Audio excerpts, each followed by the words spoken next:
Welcome to the Late Night with Chalky podcast.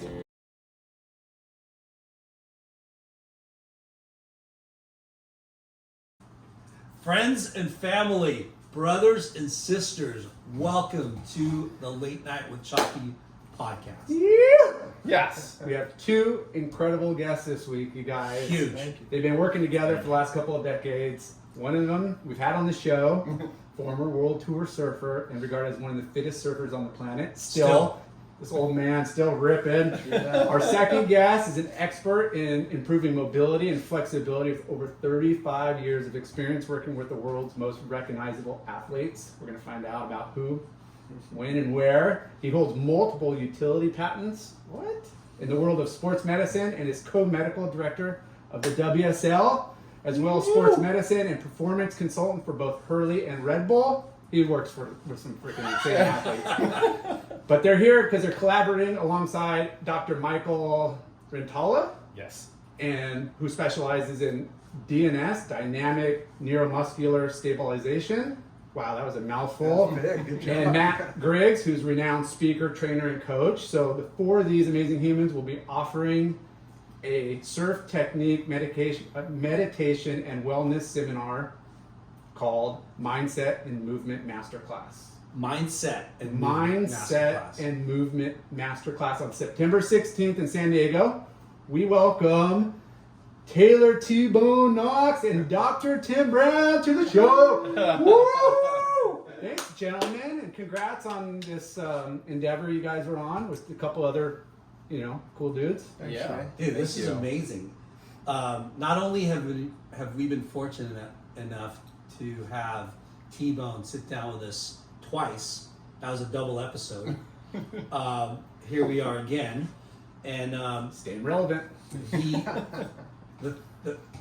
When we say Dr. Tim Brown, I'm sure there's a lot of surfers around the world that know who he is, but he's been in the surf scene and taking care of professional athletes for frickin' a long time. 80s, since the 80s. Yes. Volleyball, AVP, all the stars, and I'm sure moto and snowboard and skateboard and everybody else that is around Southern California comes to see you. If I'm sure if you've talked to a surfer and a surfer has recommended a doctor, chiropractic or whatever, I'm sure they've said, "Hey, you gotta see Tim Brown." Yeah.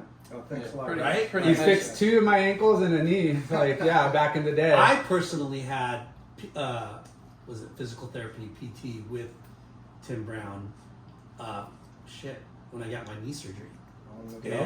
Long ago. 2001 maybe. And you were in Maybe the 2000. office, right? You had an office. Yeah. In Newport, right? Yeah. Okay. So, For a long time, this isn't a typical podcast, but do you guys want to jump into, we don't want to give away everything that you guys are going to do for the master class, but do you want to go into it a little bit, or? Sure. Yeah. I mean, basically, I've been lucky enough to be in the sport a long time. I mean, to tell you a funny story, my mom was pulling out some old pictures the other day. I was a hugest fan of Tom Curran, so she drove me up to see him in 1987 at the OP Pro, I think. And, I was sitting on the outside of the fence. My mom was taking pictures of Tom. She has this picture. You don't know this. 1988, you are working on Tom Curran. It's you working on Tom. I'm outside the gates. It's this little Grom going, there's my And you have this surfer." picture. I have this picture. Okay. Yeah. We need it for this podcast. Yeah. someone else shot a picture of that. And Really? It's in my office at home. Yeah, young Tom Curran. And what's wild about that, it was one of the first years that I worked the OP Pro or the US Open, and they didn't have sports medicine before. Yeah. So I had a table, an ice chest, an umbrella, and a security guard sitting out in front of where the surfers were. The surfers' locker room was Under the scaffolding. well, it wasn't even scaffolding. It had no scaffolding, no shade. It was just like a park, like a baseball bench Bleacher? almost. Like bleachers just Yeah. sitting there, for enough for 20 people to sit on. And I know I just saw this picture recently, so it flashed back because Sonny's sitting in the background studying what I'm doing on Tom. see if he wants to get some of it. So it was funny. a great moment, a great way to start the career off, getting honored to work on guys like that. So thanks for bringing that up. Yeah, it was crazy that I just saw that photo. We still have it, and I will be giving it to you as well. Thank you. This is how this came about, right? I'm watching him work on Tom. I don't know who he is at the time. I don't even know what he's doing to Tom, but I know that's Tom Curran. And somehow I get a few years later, I'm on the other side of the fence, right? And then this guy is at the contest.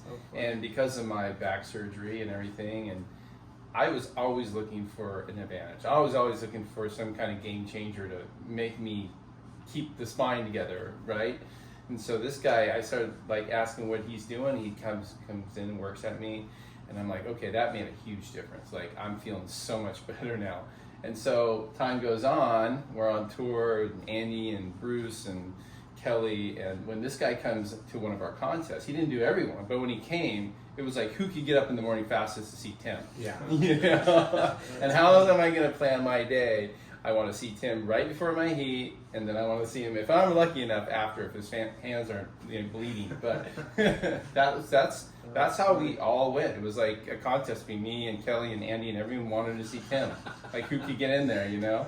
He was a hot chick at the beach. He was. He was the guy that, we didn't care about Magic the water hands. or the the baguette that's been sitting in the sun for 5 hours. That, Tim?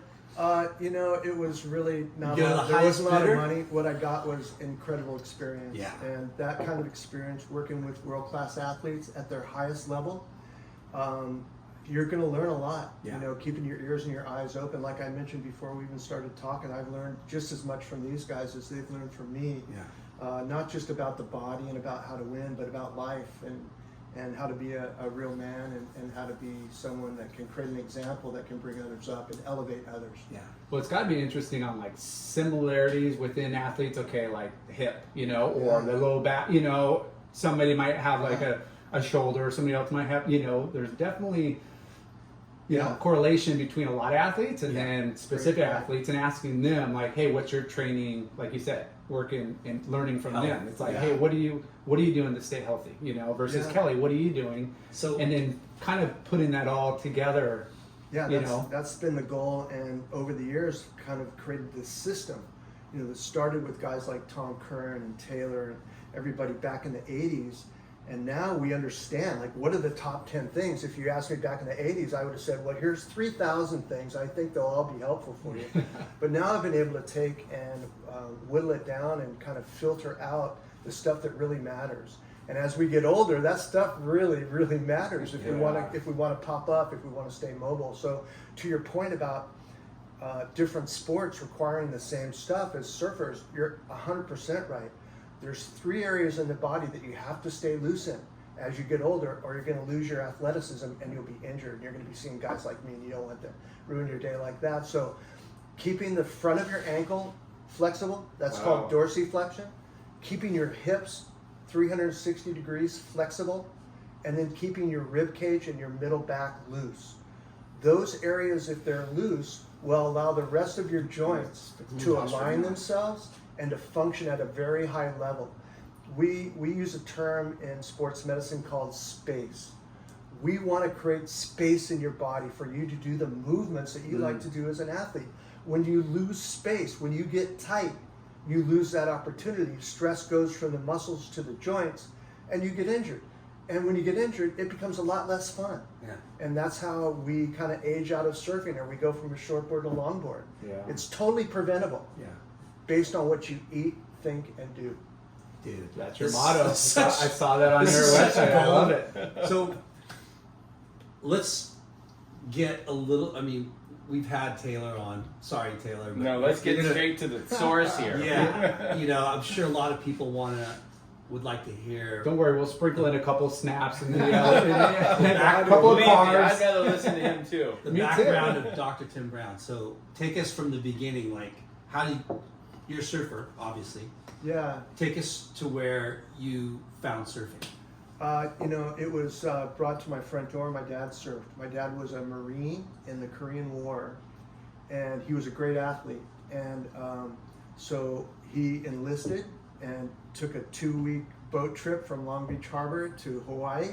Wow. And when he got to Hawaii, they had just developed a new touring football team in Hawaii. So they asked my dad if he wanted to play on this team, and For the Marines. For the Marines. So he was a sergeant, but he played football for the Marines, the Kaneohe Marines, and they would travel and play the junior colleges or different Marine stations or whatever in the islands, and that's kind of how he did his deal. So met a lot of locals during that time and got turned on to surfing. So my dad was So instead surfing. of going to fight, he got to play football? Got to play football, and that was to kind of build PR for the armed services Yeah. and kind of keep people's spirits high. And, Yeah. and How lucky was that? insane, right? And so he got not only to play football, but also met a lot of Polynesians and really was enamored by their culture. And so many of them moved back over to California after the war, and we became friends. So I grew up going to these luau's and stuff in the Nice. backyards of these Polynesians So was and your fell dad- in love with the culture. Sorry to interject. That's all right. Was your dad a surfer before he No, enlisted? not Okay. at all. He got turned on to it over there, and I'm sure it's wrong, like 18, 19. yeah, he like, was you know. young. He was 18 when he Yeah. went over, and so those few years he got to be introduced to surfing and brought it back, and then having the Polynesians around us, they surf. So my childhood was, watching these men of men grow these surfer bumps on their chests and their knees, knee paddling, and going out in water that's in the 50s with no wetsuits, no leashes. They let them in Huntington Beach. They used to let them build fires on the beach by the cliffs. Yeah. So the surfers would go out, turn blue, come back in, roast themselves on the fire. We'd steal their boards and play in the shore break there. And that was my introduction to surfing. And So rad. my first surfing was catching 6-inch waves at the river jetty. The waves used to break all the way to the bridge. And the water used to be warm almost all year round. I'm a little afraid of how come it was warm all the time. But so far, so You're good. talking Newport River. Yeah, we're talking San polio Diego pond. River. Yeah. Yeah. So, Polio so pond. that That's was good. that was kind of how I started, and then my deal with my dad, because he played football, was if you want to surf, son, you're going to have to play football too. You got to play a sport because there's no scholarships for surfing back in the 70s. So I surfed as much as I could, but football and other sports were kind of my venue to get into college. So what was your first surfboard?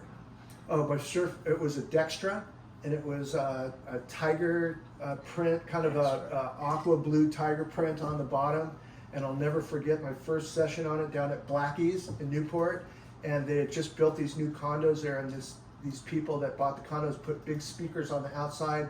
And I remember playing them playing the Beatles, "Something in the Way She Moves," to my first session with my brand new first ever board, and I'll never forget that. That's forever, insane. forever. Wow, that's so cool. I mean, those early days of like And where was special the con- moments just get Oh, sizzled. straight across, Yeah. like, so you got Blackie's, Mhm. and then that Blackie's is probably at 23rd, and the condos are like at 24th Street. Yeah. So they're just down there. They're still there now.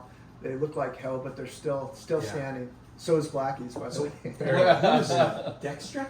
Dextra. Is that a Newport? That was a pretty heavy Popular name brand brand? back in the day. Yeah. Okay. I can't believe I just remember that. Too. Yeah, that's awesome. I've seen It's the logo. ingrained. Yeah, it's I ingrained. remember what it looked like. Do you remember who else was surfing with you back then?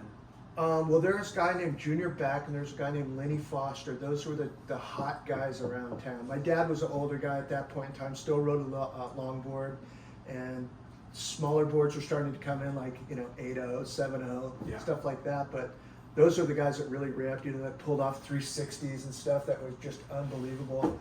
Remember when just going off the lip was a radical move back in the day Yeah. because the surfboard shapes and heavy styles and they want to go straight. yeah.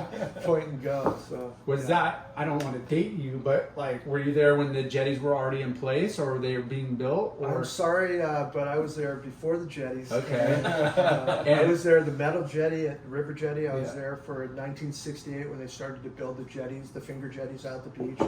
I lived at 33rd Street, grew up on 33rd. The first jetty was, I think, 38th Street, was a metal jetty at 40th Street. Metal. Metal jetty at 40th Street. I mean, you see it articulating in the water. And my biggest memory of that was watching Jackie Dunn. Do you remember the name Jackie Yeah. Dunn? Yes. So Goofy footer that Goofy surfed Footer pipe. surfed pipe at 16 and became one of the Lightning Bolt members at like 16. Well, when he's 12, 13, he's in Newport, and this little blonde kid that just looked like the epitome of a surfer was out surfing everybody. And I remember him surfing over the top of the jetty on a giant south swell, surfed over the top of the jetty at 40th Street, and that was just another memory frozen in my mind before he went over there and started ripping pipe. So crazy. We learned a fun fact with the show. John Gothard. Yeah. He told us that they used to have surf permits, like licenses. Oh, yeah. that you would put My on your neighbor board. has one. Oh, no way. Yeah. My dad You had to go. Yeah, you had to go register. It looked And like he's got a, it free, looked like a but he- license yeah. plate, and it was a Sick sticker on the bottom right? of your board. And if you didn't have, I mean, lifeguards would go down the beach, and everybody would have to turn over their board and show them that they got a license while they're out surfing. Yeah. And if they didn't turn it over, then they waited until for you to come to the beach, give you a ticket. Yeah. That's Hey, crazy. crowd control right there. Hey, bring that shit back. Sorry. You got a green ticket, you got a red, you got a yellow. Yeah. Yeah. So That's when rad. did you start playing football? Like early? So my dad coached Pop Warner football.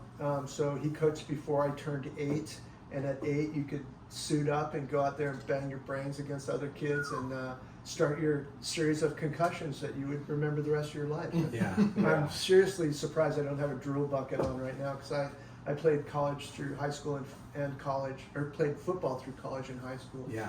And a lot of concussions, a lot of sleep time on the field, and they didn't treat it. So I'd spit on it, rub a little dirt on there, and get your ass back out there if you want to make your daddy proud. Yeah. Well, what's crazy, So you know, dangerous. God, Yeah. that's what's so crazy radical. is The old days. how over time now we're finding out about how surfers are getting concussions. Especially big wave surfers, you know? Yeah. Totally. Yes. You know, we had Sean Dollar on, and he had a traumatic, you know, long-term kind of back, you know, Neck. Broke his neck. yeah, he broke his neck, But just And- years of when they years of like, when they looked at his brain, they're like, it looked like he was a boxer or a football Yeah, player for yeah. decades. yeah, Because of all this, they could see the markings inside the brain of his, you know. Yeah, your they're like, brain's- whoa, this is really off. Yeah, your brain is held inside your skull about a quarter to an eighth inch away from the skull. your skull itself. And what keeps it suspended there is like a net. And what happens is when, I'll use this example, like a woodpecker, their head, their brain is right up against the skull. So there's no room for it to move around and get broken. But our brain has that suspension system, so when you get slammed, that shit tears. And that's what you're talking about when you can look at the brain and see scarring in there. A lot of that is from that tearing, and then it creates bleeding in there, and that's your concussion Yeah. to varying degrees, from Yeah. mild to severe. So, football is a big part of your life. How much was surfing a part of your life? Like, It is my life. You Yeah. know, if I was to bust it all down and get all sentimental, you know, I played What football keeps us so I could ticking. surf. Yeah. You know, I worked so I could surf.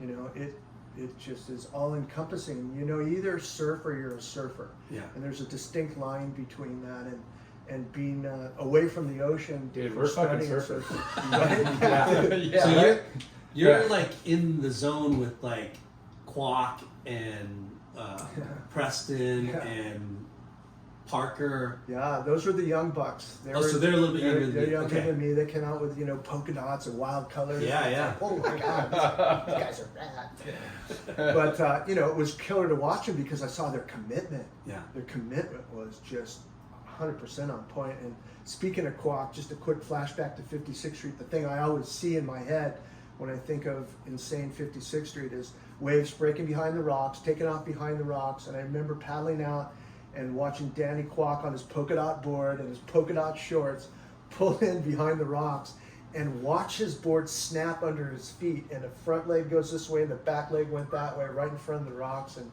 that thing's emblazoned in my brain. Wow. Yeah. Kwok's gonna love that story. Kwok was a tough Yeah. kid. He was a tough kid. and Charger. Obviously a great Charger guy. Yeah. Set Did you ever precedents get for into life. surf competition or?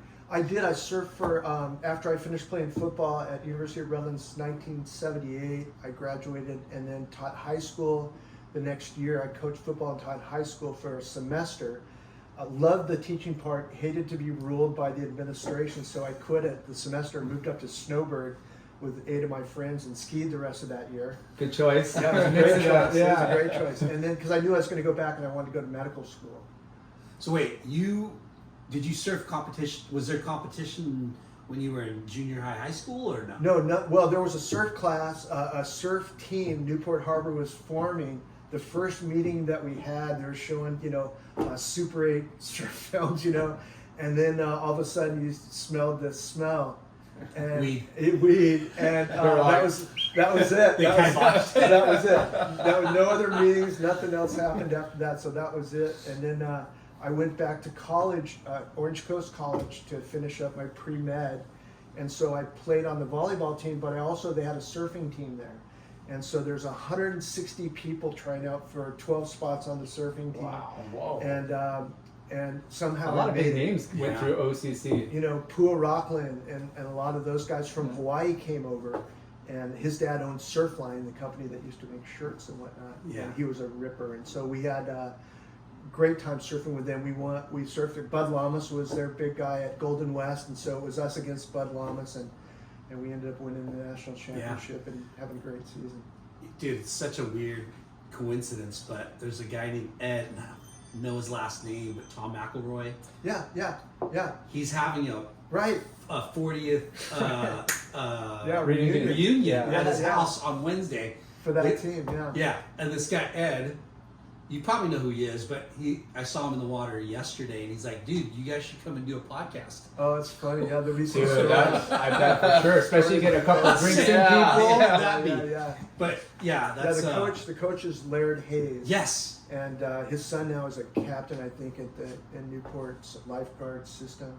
But Laird Hayes was great, and interestingly enough, his dad ran a quarterback camp, and so that's how I met Laird Hayes. I got sent to that quarterback camp when I was in college to get better at my position, and met Laird, who became the surfing coach at Orange Coast College. So that's kind of how that all. And I heard Laird was a referee. NFL referee, and he reffed a Super Bowl game. Oh, plenty of Super Bowl. Yeah. He was at the higher echelon. I got a Super Bowl ball from him that he gifted to me. So not too many refs get to climb that ladder. That's the echelon. And that guy, they probably get rings too and shit. So you didn't get into competition until college. Right. Okay. Yeah, there really wasn't much competition, before. There wasn't juniors or anything like that, unless you really, really looked for it. Are you goofy or regular? I'm goofy. Okay. Yeah. What was your reasoning going to medical school? Was it you're just fascinated with that field? I was often injured as a football player. Injuries. I didn't stretch. I trained hard. I lifted hard. I used to weigh 220 pounds to my 175 right now. So I was an ironhead, but not functional. So I was big, and I wanted to go up against anybody, but I got injured a lot. And so I spent a lot of time in the training room, and they offered you pills, hot packs, surgery, or a shot. That's sports medicine back in the 70s, basically. And, they tape you up like a mummy. So there's nothing really functional about it. It was really survival. God. Trying to deal with your own injuries and how to, and learning about how to. So I was frustrated that there wasn't more that I could do to participate in my own care. That was the thought that I had. And I loved the doctor and the trainer that was there, but they just really weren't offering me anything I could do to help myself. They just probably didn't really know much themselves. Well, they weren't in regards athletes. to They weren't athletes. And I saw a hole in that game, and I said, well, shit, if I can just put up with more school. Then perhaps I could come out and at least I could apply what they know as an athlete, having been there, speak the same language, and have experienced the same stuff. So that was really my motivation. And pay it forward, to the next generation of athletes. So you graduated from Redlands, and got a job teaching, and then hated it. I liked the teaching part, Just the and admin, I loved having the kids. Bureaucracy part of the administration. But I was, so I taught biology, and I'm 21 and I'm teaching 18-year-old girls sex education and shit. So it was some strange vibe, right? So and you're a damn good looking dude. So you're a student, I'm the teacher. You gotta stay away from me. Let's put it this way. I got some interesting notes. I'm sure. So why do you dress like that, Miss? So they called my class Sex, Drugs, and Rock and Roll because I taught in a practical way. I had them read articles about the science that we were learning and apply it, like what happens to your ears at a rock and roll concert, right?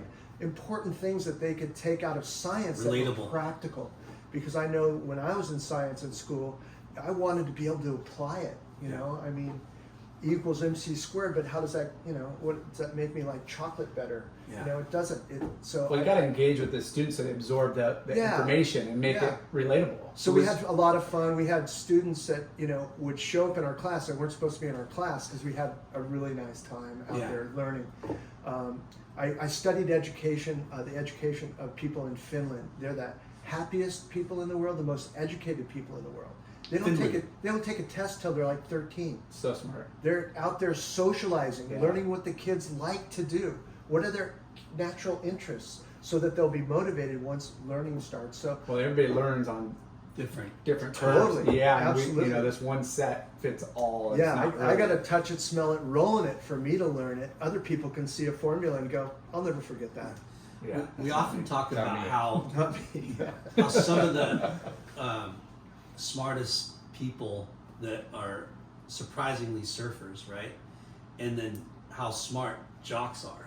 Like when we grew up as the stereotypical Dome jock, you know, yeah, stoner surfer, you know, like Right. this yeah, is like all those like stereotypical, you know, we thought that, right? Right. And then when you start becoming more educated and you like realize like quarterbacks are the smartest fucking guys in the room, you know, because they learn to read, I don't know about smartest, focused. focus, but also Because you got to smart. know. I got to know what you're doing. I got to know what you're doing, and you're doing, and then I got to know what the defense is trying to do. Yeah. So when I get up to the line, I can audibilize. Yeah. And then say, hey, you got to move out there. You Yeah. know. And so you have to be pretty focused. Yeah. I think that's what it taught me. Yeah, we Because feel I'm like definitely not the smartest. some of the best businessmen, you know, Mm. in sports or in surfing, they've been jocks or been, Yeah. you know what I mean? Yeah. Like Well, athletic and Yeah. like been in organized sports where they learn, you know, how to, because to me, what I've learned, it seems like football or basketball or it's a game, but it's a business. it You know, is. you're It running a is, business yeah. pretty much. Yeah, and the best people really know details. Yeah. Like having the honor to work with Kobe and some of the greatest athletes on Yeah. the planet, and to be able to just study them Yeah. as they're trying to learn from me. I'm trying to learn from them Yeah. too, and their ability to focus. They are so smart. Like I've often said, you know, if there was ever somebody to ask me, like, okay, put one of your smartest athletes into this conversation, any conversation, I'd put Slater in there. Yeah. You know, I mean, I've been blown away by conversations, and I'm supposed to know all this stuff about science, and here's this guy teaching me. Yeah. You know, and He's a freak in nature. He is that. I He is think that. he's got a photogenic memory, photogenic. He's got a lot of mind, right? he's got a lot of A+ stuff up there in that chamber. Something- You know, but something at the same time, he suffers from the same shit that you and I Yeah, suffer yeah. from. You know, life, right? Yeah. Relationships. How do I navigate Injuries. this stuff? So he's got these superpowers, but then again, he's also has the humility of being a human and Yeah. having been a human. Right? So For a tell long us time. about your quarterback career a little bit, like to hear. I was slow. I was That's not short. true. I was. That's you not know, true. I just. It's I like think he still holds some track records at Redlands. no. We just Didn't you say you were undefeated for 4 years? we didn't lose in league for 4 years. Yeah, That's and pretty we impressive. We got a chance to play in the national championships. That's downright gnarly. We, Yeah. we're- Not the BCS Bowl? Is that what it is? No, it's a small college, so Okay. NC2A Division III, and so it's the small groups, and you know, it was just a great experience to be able to compete and also learn. Because in high school back in the 70s, if you played sports, that's basically all you had to do. You really didn't have to study. You know, they They pushed kind you. of said, Yeah, they Yeah. said, you're fine. You're Yeah. good. But when I get to Redlands, Redlands is purely academic school. I didn't learn until I got to Redlands, and what I learned was I learned how to learn. Wow. The mechanics of learning how to learn, and that fortified something in me I didn't know I had, which was I'm a knowledge junkie. I need to know. I don't care what the truth is. I just want to know it. You know. Yeah. About anything, but especially about how the body works, because now I'm in this position where it's a position of responsibility. If you come and see me, I'm wholly invested in you, as long as you're wholly invested in you. There's patients that live so much in the future, and they're so much under stress, and there's patients that are so ego bound because they live in the past that they can't put their shit together enough to be able to do what it takes for them to get better, because the body's a self-healing organism if you give it the right environment. Yeah. So that's where it comes down to what you eat, think, and do becomes who you are in the long Routine, term. discipline, and slowing it down to where you're Yeah. you're not. It's fast forwarding or Yeah, degressing. that's a piece of it, because my goal in life is happiness. Okay, that's a big one. And to be happy, you got to be healthy. But to be healthy, you have to live in the moment. Yeah. If you're not living in the moment, then you're under stress. And if you're under stress, that last time I checked, that didn't do anybody any good. Yeah. Or the other people on the other end are just so worried about judgment and judging other people, and they're ego bound, and they're always chopping people down. Well, they don't get to that happiness quotient either. Yeah. And so, for me, it's about teaching people you are not your mind. That thing that keeps talking up there in your head. Yeah. This is one of the best lessons I ever learned. I learned it when I was going through a divorce, when I was in my own head going, God, what could I have done better, right? And it just beating the crap out of yourself. But what I learned is that that noise going on in your head is absolutely not you. You know who you are? Yeah. You know who you are? You're the listener. And I went, oh my God. You're listening to not you. Yeah. And so the mind is only present when it talks about the future or the past. And it's really loaded, hard driven into our brains for survival. Back in the past, in the primal days. It's not there for us today. In fact, that's why we have so much depression and so much mental health issues, because everybody thinks they are their mind, and they're not. They're the listener. Wow. Interesting. Yeah. That's So when someone's mind-blowing. stressed to go surfing, Yeah. right? When I got an athlete that needs to go surf a really important heat, the most important thing is to get them back into the moment. You don't know what the fuck's going to happen. You don't know if Mother Nature's going to give you the wave or not. So don't prognosticate. Don't put yourself in a bad position when you're not there. Yeah. Be confident in Yeah. this. Yeah. I Eliminate- mean, how did Slater, pull in all those waves at the end of contest? He I visualized don't know. it. Yeah. But I can tell you, he wasn't like stressing about the future. He was just saying, living in the moment. bring me Well, it's tomorrow. interesting, like you brought up, like today's world, it's like everybody wants a quick fix, like Yeah. whether they're going to go see you for an adjustment or pop a pill or do Right. something, and it's like you got them for that hour or half hour or whatever that time, and then maybe there's a week or two between that, and it's like how do you get in their head to Yeah. where like, hey, this is I'm here for the moment, but you got to carry that for the next week Yeah. or two until Yeah. the next visit. Yeah, I'm no good unless you participate in your own Right? care. Yeah. I'm outcome oriented. Yeah. I won't get involved in your care if you're not going to do the work. Because guess what? I'm not a healer. It isn't me that heals you. The body is the healer. My job is to bring that out in you, and help you to understand that the body has priorities. And the thing that you came to see me for today is your priority. Your body's saying, hey, I'm screaming right now. I whispered to you 2 weeks ago. I talked to you last week when we were starting to get a little tight. Right. And now I'm fucking screaming at you because you didn't listen, and you're going down, boy. And you need to listen to the body. So that's one of the things that I need to do and get great at is teaching you how to turn up your own volume, so that you'll listen to it before you need jokers like me come into your life. That's the win for me, is to allow you to get to it, teach you and give you the tools that you need to have to stay away from me. I've done my job then. Let's go surf, right? Yeah, your goal is to like minimize how much they got to come and see you. It's That's like it. if you could get them on their way and avoid them from coming back, Your And job that's- is done. That's kind of what we're doing in the talk, is we're going to do our best to create roadmaps for each person to focus on. Like what you eat, what you think, and what you do is different than me. right? Where Yeah. are you screwing that up a little bit? Where can you improve on that? Well, yours might be 2/3 in what you think. Everything else might be pretty good, but you got to get your mind right. So that's what we focus on. And because everyone's different. And if I treated everybody the same way, we're not going to get the outcome that we're looking for. We'll live, but we won't thrive. Yeah. Yeah.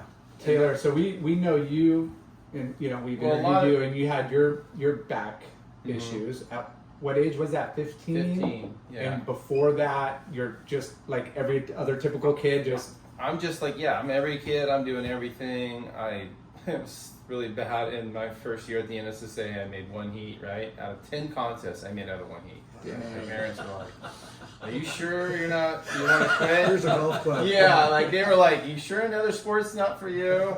And no, I stuck with it, and then I got to a place where I qualified for the nationals, right? And then the doctor was like, "You have spondylolisthesis. It's a grade 4. We would call it a grade 5 if they went up that high, but you need emergency surgery." And so my dream was just like crushed, right? And we're like, "You're not going to surf again. You have 9 pieces of metal in your back and 3 fused vertebrae. See you later, kid." The doctor just, one day I went in the office and he said, "Well, your bones are all fused together. Okay, you're good." I'm like, "Well, now what?" And he's like, "You're good. Just see you later. Won't ever see you again." And I was like, okay. Like I still don't feel right, even though you say I can go and do everything. So like the orthopedic didn't have a partner PT or no, any sort of there was like no yeah. PT. like it it was wasn't even offered. it was like we did our job, we fused stuff, bye. Right, Dang. and they're good at their job. Like Yeah. it's like you ask the guy to come pave your driveway. You say, "Hey, can you fix my toilet?" And he's like, "What? I'm not a plumber. Yeah. Like Right, I'm here for the right. driveway, Yeah. right? You know." Yeah, they're and tremendous skill, orthopedic surgeons, incredible skill, incredible amount of schooling and focus that they have. But and back in the day, especially there, it was more like a carpenter.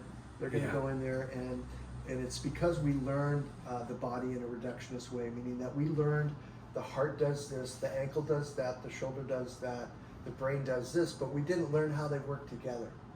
So that's the issue with medical school, is that we're still reductionist, where in fact now we know, hey, not only are we all one inside, but the whole darn universe is one thing. You know, we're all made up of the same stuff, and there's the physics that control us are the same physics that control the universe. So now it's more holistic. Yeah. And so that's why we look at all the things that happen, and you're not just your bad knee, but how's your mind? Are you sleeping? Are you hydrating? You know, are you eating anti-inflammatory foods? Are you eating foods that promote inflammation? Because when we have an injury, inflammation is the first reaction for the body. And the reason of that is because it's an immune system reaction. If I blow my elbow out, my body reacts like it has a fever down there. It sends white blood cells and all that stuff, and it swells, right? Yeah. So, that's a critical component, is to help the body to help itself. And like he was saying, he's narrowed things down. And even like myself, I called him 2 weeks ago from Kelly's pool when I popped my adductor, and you know, me just being in kind of a really bummed state, you know, sitting there like with a whole half day to go, and you know, all the guys are like, "Oh, put ice on it, put ice on it." And without thinking, I just did. I put ice on it. But my second move was to call him, right? FaceTime him, like, "Tim, I'm in trouble." It's not the first time. And he goes, "Well, first of all, take that ice off. Maybe you can explain to people why I took the ice off." Yeah, and then I went, I heard this recently. It's fascinating, right? You don't ice. Yeah, well, that's kind of where science is leading us. You know, the story about ice is pretty funny and sad at the same time. How it started back in the 40s was a guy cut his finger off at work, had a lunch pail next to him, happened to be ice in the lunch pail. They said, "Throw the finger in the ice, let's take him to the hospital." It was the first time they were ever able to sew something back on and save it. So of course, what allowed that? Well, the ice, Yeah. of course. And so we started to ice everything from that time on, with really no science behind it. And now what we know is that our body's been working on perfection and getting better through evolution for a while, right? If we believe in this stuff. And so what has happened was that the body, over a period of time, figured out that inflammation is really important to get down there, because on the back of the chemicals that are like white blood cells and stuff is a hormone called IGF. And when we ice something down, we block circulation. The body has swollen up in that area for a reason, but we're saying, no, we're smarter than you, body. You've been around for a long time, but they say to ice it, I'm going to ice it.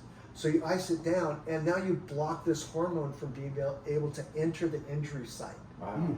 And so if that hormone never gets there, you never start the healing process. So they're saying like a typical, there's a book called Iced, and it's by Gary Reichel, I believe. And that will give you all the information you need to make your decision on whether you should ice stuff or not. And so if you're blocking that hormone, you're slowing down healing. So maybe an ankle that takes 6 to 8 weeks now takes 10 to 12 weeks. How much is that ice worth it for you, right? So now we use analgesics, we use light compression wrapping on there because we believe swelling and inflammation is a normal sequela of an injury. And to block it, what happens when you ice an ankle that you've blown out and then you take the ice off? It swells up again. Body's pretty smart. It's trying to get it down there despite us. And so the exception would be, you know, I'm a boxer, I'm in the middle of a match, somebody clocks me in the eye, my eye's swelling shut, I've got 8 more rounds, ice that sucker, man, right? Yeah. You need to survive. You got a 10-year-old kid who's at a Little League game, dives for a ball, breaks his arm, it's 45 minutes to the hospital, ice that sucker down. Yeah. But when you have a choice, when you're in a controlled environment, you know, we're telling you, you know, based on science, you might want to question that icing. So my patients in general don't ice. Yeah, that's interesting. And it's been hard. It's been hard because I iced my whole career, right? Yeah. Yeah. Ice baths, good. Cryotherapy, good. Icing something 15, 20 minutes, not good. Yeah, it's interesting because You heard it here first. yeah. Well, you know, a lot of people just did. Yeah. well, we've been trained, like you said, like Yeah. it's good for injuries, but it you know, first and foremost, it's like it kills the pain versus Sure. like Yeah. you know, taking some sort of But you can use an analgesic, like that stuff I brought you guys from Elixir Yeah. today is a great one that we use. A lot of my athletes love that stuff because it works inside of a minute. Wow. Okay? I mean, if someone broke their leg and it's a compound fracture, I'm not going to be putting Yeah. Elixir on it. They're going to Yeah. need a lot more than that. yes. But if it's a sprain strain that we always see, that we get on the regular, great stuff. So going back to you quitting and then moving up to Snowbird or wherever, Yeah. what was your thought process or what was your game plan? You wanted to go to medical school. Yeah, I was going to be a medical doctor. And then I wanted to take the medical doctor route, but do it, you know, then kind of form my own natural approach to medicine. And I was out surfing at 36th Street, I remember, and getting ready to take the MCATs, which is the admission test for medical school. And so my brain's on fire with all this crazy stuff that you'll never have to learn or see again.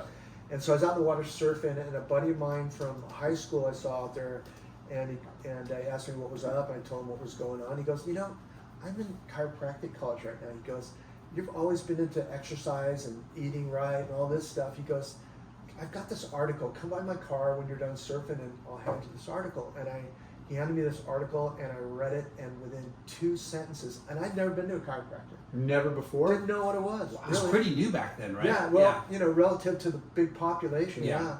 yeah. And 2 sentences, I go, this is me. They're talking about me. And it was simply that medicine is focused on treating the effects of disease, whereas chiropractic is focused on treating the cause, finding and treating the cause through nutrition, exercise, Mobility, and body, yeah. body movement. So it was a watershed moment for me. I just went, And "That's was me. it I got to go." wasn't chiropractic kind of shunned in the beginning? Oh, it's been Yeah, shunned my since the grandpa beginning. Yeah. was a chiropractor, and it was Really? like, yeah, it was very shunned Tough on on. him, yeah. Yeah. It was really tough Yeah. at a young age going Yeah. into that field. Well, it was tough, you know. I mean, ever since Rockefeller, you know, started the pharmaceutical industry, it's become a war for who's going to have control. And now you've got these guys coming along saying, "Hey, you don't need the pills. You don't Yeah. need all this billion-dollar it's industry." the anymore." clash of yeah, so it was simple Clash of economics. industry. Well, chiropractics seemed like because it was new, Yeah, right? yeah, And things that are established are thought of credibly, but then when you look deep into it, the credibility is masked. yeah. Is a yeah. mask for it's, something it's else. It's politics. Yeah. And so, you know, you can't patent what I do with my hands. Right. So, but I can patent the snake oil. If I add a little synthetic thing to it, now you can't make it anymore. And that's where he got his idea, by the way, you know. After, yeah. He created the medical industry, the Rockefeller. Exactly right. And the medics, like the medical association, yeah. right? That's right. And Yeah. that became Business. juicy, powerful, right? A little powerful. Huge, right? That's So- a whole nother episode. Yeah, that's a Yeah. whole other episode. Yeah, we can yeah, get into. yeah. So I'm frankly surprised that chiropractic still exists today because of the power, Huh. you know, behind the medical board. And when I was going to go to chiropractic college, I had an uncle that was a pretty famous, like a celebrity dentist, and he's going, dude, great profession. I've met some great people. They're doing great things, but dude, you're gonna get crushed. People are always going to be going, you're full of shit, you know, this and that. And it's like, look, science is science. Which doctor stuff? Yeah. But I go, science is science. As long as I stay with stuff that I can prove, that's evidence based, I've got no problem relying on the body that's been around for so long, that's so magnificent that we really don't know much about. I am all about trying to help the body find its best environment to thrive in.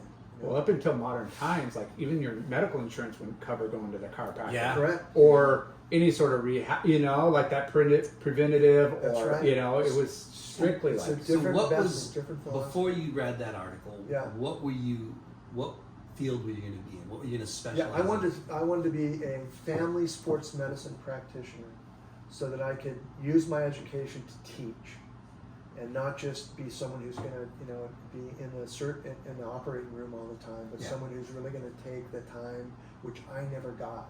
So I wanted to kind of be this manifestation of the things that I thought I needed as an athlete that would have helped me be better at what I did and stay healthier. So forging something that wasn't really there.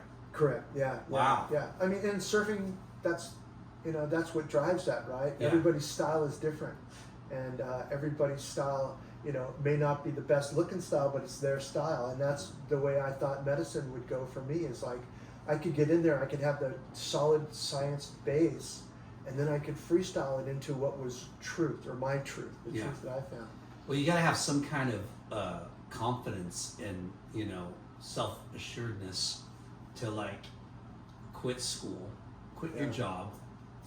Well, finish school, quit your job, and then go into the medical field thinking you're going to carve out your own path, which is gnarly, right? Like, well, I knew that at the very least, what I learned, I could share with my friends and family. If I didn't want to be a doctor at the end of this thing, I would still have beautiful information. Yeah. Then I was going to become a fireman and a photographer, and just surf the rest of my life and take pictures of my friends and Centerfold, you know, Mr. February over here. Totally. Charity, like charity. that. It's for charity. that like, you know, it's all about having a, well, it's not all about, but when you get to that stage of like finishing and you know, getting a career job and then thinking, oh shit, this isn't really what I want to do. Like, you know what I mean? Like, that's a weird position to be in. Big moment. But you have to be confident and, you know, like have a belief in yourself. Dude, you're gonna go to medical school? Yeah, like, especially me. That's what all my former professors were going, dude, you're going to go to medical school? That's what I'm saying. And then in chiropractic, you know, college or medicine, that's another big, you know, task. Yeah, it's actually more hours than traditional medical school. So most people don't know that. So insane. I think there's a lot of times though where when you listen to someone else's opinion about you, it becomes a regret. Yeah.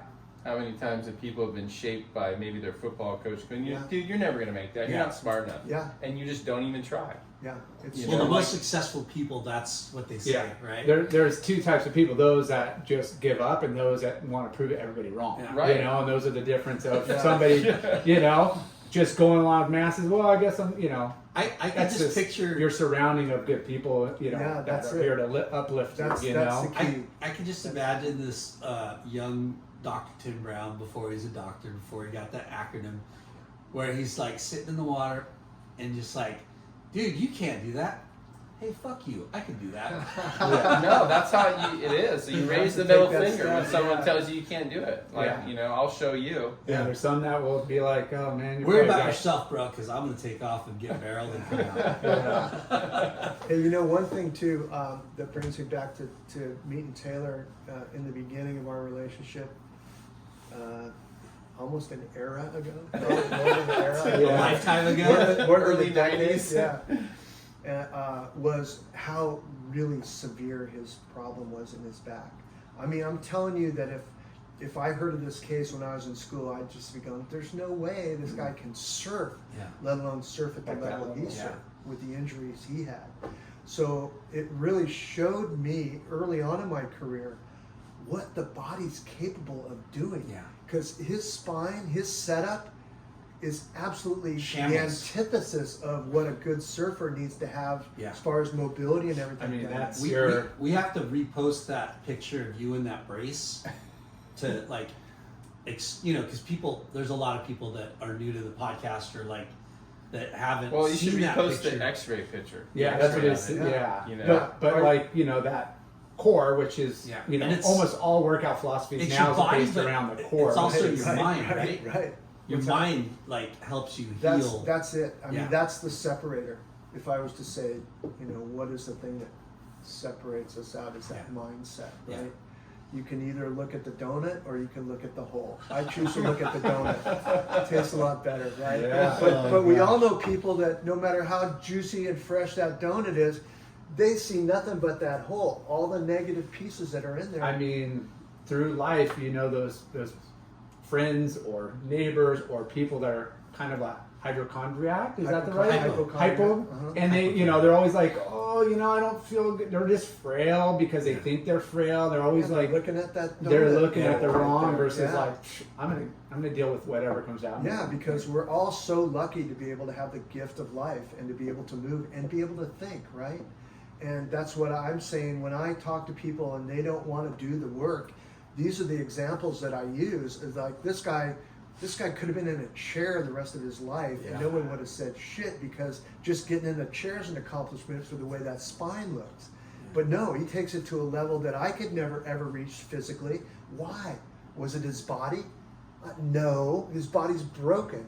This guy's mind and his character is so strong that I want to do anything I can do to help contribute to this guy's career, no matter where it goes. It's inspirational. But at young age of 15, going through that traumatic, like back surgery, like who did you fall upon to like help uplift you, or where did you start? Like, Right before I was thinking about suicide, I was like, because I didn't want to live without surfing. That was the only purpose I felt like I had in life. do or die. It was do or die. I didn't need to be a pro surfer, but I needed to surf. It was part of my being. Like when you read the first two sentences and you're like, this is it, there's no question. It's 100% I'm going in that direction. And so I read my friend David Barth, old pro surfer, gave me this book. It was in his garage. It's called Psychology of Winning by Dr. Dennis Waitley. It's an old book. Wow. But I remember he talked about thinking positive and talked about how this woman went to a fortune teller at a circus, and the fortune teller told her, "You're gonna probably die at 51." She died at 51, on her birthday. If you believe something strong enough, I'm like, okay, there's power there. Yeah. She got it wrong with the direction of that power for her, right. but that power is there. So if you can get that right and move that into the right direction, you don't know what could happen. Right? That's 100% right. And then I think with the brain, the ego wants to be better. It wants to compete with someone else. The brain wants to be smarter. But the mind wants to feel good just to feel good. It's not in competition with someone else. And it's not in a comparison-based mode. A lot of people are comparing themselves off what someone else is doing or how they look. And then they look at themselves and then, they feel Very bad. dangerous. Or they feel, Dangerous, even if they feel good, oh, I'm fitter than that guy. That's ego. That's right. Yeah. That's It's right. all about how you feel. You want to feel good just because you want to feel good. That's right. That's the truth. But did you have you read that book? But did you just start training on your You know own? what I did? I did something funny. I just drank all I knew was that Milk. calcium healed bones, and I was Milk drinking does the body good. almost a gallon of milk a day. My mom would be at the store, another gallon. I'm like, and that's all I knew. Yeah. That's Right. all the information I had. Sports nutrition, right? Right there, And you know? because you believed in it, it And- probably fucking manifested And it itself. probably, it probably did a number on my gut, but it might have just my brain thinking this is good, and I used to visualize my bones gluing together. I used to close my eyes and visualize them gluing. Powerful. I don't know if it works. No, it's powerful stuff, man. What you see, you be, for sure. Yeah. I'm very confident in that. The mind is a crazy, crazy machine up there, and It's the one thing in your body that releases all the chemicals. Yeah. When and where and how all the time. We've got a drugstore up there, man. Yeah. And if we're smart enough to learn how to key into that drugstore just through breath, through exercise, Yeah. through the foods we eat, through hydration. We don't need to go to the CVS, man. We No. got plenty of drugs in our body, and those drugs have been there working for many thousands of years to fine-tune themselves if we just call on them properly. Yeah. And there's a dose of reality in there as well. Like I recently got a little hurt at the pool, but I got into this. I was really excited. I was having so much fun, and like you kind of revert back to thinking I'm 35 again. But no, really, like it was a wake up call. No, you're 52. You can still do all this stuff. Yeah. But instead of doing it for 6 hours, maybe 4 hours Look is at better. that. Look for at you. the wisdom coming You out. know, like Yeah. So That's great. going back, you go to chiropractic college Uh-huh. and get your degree, get your, what do you call it, license? That's a or- doctorate, and then Doctorate, you okay. take a national board and a state board, and then keep your fingers crossed and hope you get that nice letter in the mail saying that you're good. And that's, again, you get this degree, but it's like you're kind of either have to go internship or get a job at. You don't know anything. You got to go get a job in under school. somebody else, or you got to start your own business, Yeah. which is what And- you and are. Then, and then you don't. There's no business school in there. Right. And so you're ripe to all these people that are out there going, oh, this guy's got great credit. He's a doctor. Let's nail him. And then you're up against that world. You got to learn that Experience, world as well. like, well, I don't know, this guy just graduated. Was he really going to do? That's right. That Yeah. there's a lot of hurdles, and So I surrounded myself with really smart people. I was very fortunate. I was going to school, but also competing on the Pro Beach Volleyball Tour. And trying to qualify for pro events. volleyball. What did No you big do? deal. Yeah, I was starting we'll- quarterback. we'll What was slide that in. It was the guy's Karch Karai. Karch Karai. Karch Karai, yeah. Wait, you Right. played with him or against him? Oh, I played against him, and he was, I St. John Smith, Karch Yeah, Karai. those Oh, what were about my guys, Chris Frohoff's brother? Yeah. What was his name? Yeah, he was Froey. Brent Frohoff? Brent Frohoff, Yeah. thank you. Yeah, great guy also. But you must have had to spend a ton of time like pro bono and just working on people Well, that's to how like you build learn. a name. That's how you learn learn. and build a name and I'm confidence. So did you graduate and then work for somebody, So I or graduated and then started to work, but then the AVP tour, the volleyball tour, got a bunch of money dumped into it, and they became a professional sport. And so they asked me if I wanted to be the medical director for them, and I'm like 2 years out of school, right? wow? It's unheard of. Because And you were playing. I was playing, Okay. and that's why I got asked, because I could relate, I could speak the language, Yeah. I've had the same injuries, I'm taking care of some of the best guys in the game. And so those guys came in and asked me to be the medical director. And so what I wanted to do is make sure that these athletes are taken well care of, like I wasn't. And so I had an orthopedic surgeon, emergency room specialist, physical therapist, chiros, massage therapist. I had a juicer out there, someone making fresh juice on the beach, because I really believed in proper nutrition and hydration, and surrounded myself with these people, and it became a thing. It really Wow. caught fire, where it's like, because no other professional sports had all these types of different doctors around. It was like the one main guy, and he wanted to be, or she wanted to be the main guy, and that was it. But Was that a new kind of sport? Like, not new sport, but a new league? well, yeah, it was. ADP? It was the first time they had ever, like, Miller Beer came in and gave them $30 million or something like Wow. that, and so they created a national tour. Yeah. So we had 20 stops or something around the nation, and I would So go. you were an athlete and then you turned into the Well, medical yeah, director. some of the events were with just the top 32 guys in the world. Some would have a qualifier event, and so I would go in the qualifier event, and if you finish in the top 4 or so, then you get, just like in surfing, it's Yeah. like the trials. So when you partnered up with somebody, was there? Oftentimes I partnered up with somebody on the AVP Tour's partner that was injured, right? So they'd have an injured partner, they'd be out that week. It's like, okay, I got Brown. All right, we'll go a little versus like not doing the tournament. or Exactly. whatever. So it's like, I'm on fire. I'm the happiest guy in the world. They're like, having to go to counseling for depression. You lose this for me, bro. I'm gonna- Because we're talking mid to late 80s, right? Yeah, With 80s and ADP. early 90s. Yeah. Yeah, that was it. And then I played on the AVP tour till I was 42, and I qualified for the Manhattan Open, and got to play against Karch. Whooped my ass. It was a year, I think next year that Olympics started, and they went out and won gold. But it was him and a guy named Kent Steffies, and I got crushed like a bug, but it was such an honor to play against the best in the world, and It's awesome. and then go back into my little clinic and try to help people out afterwards. So Yeah. it's kinda But cool. you think about that, like, right? The one thing in life you can't buy is experience. And you 100%. listen to some of the experiences that this guy's had. So Thanks. when we talk about, when I talk about doing something with bright minds, the brightest minds, this guy's on the speed dial. No kidding, right? Yeah. That's really nice. Because Well, you can't buy what yeah, he has. appreciate it. He doesn't you can't have buy just the- what he's seen or who he's touched on a physical level with their injuries, from Kobe to Andy to Kelly to the list goes up to Mick, and like I know that these guys fly over here. Mick flies over here when he got hurt to see this guy and to work with this guy. Yeah, like you said, experience. People rely on that paper, that title. But you've lived it on both sides. Yeah.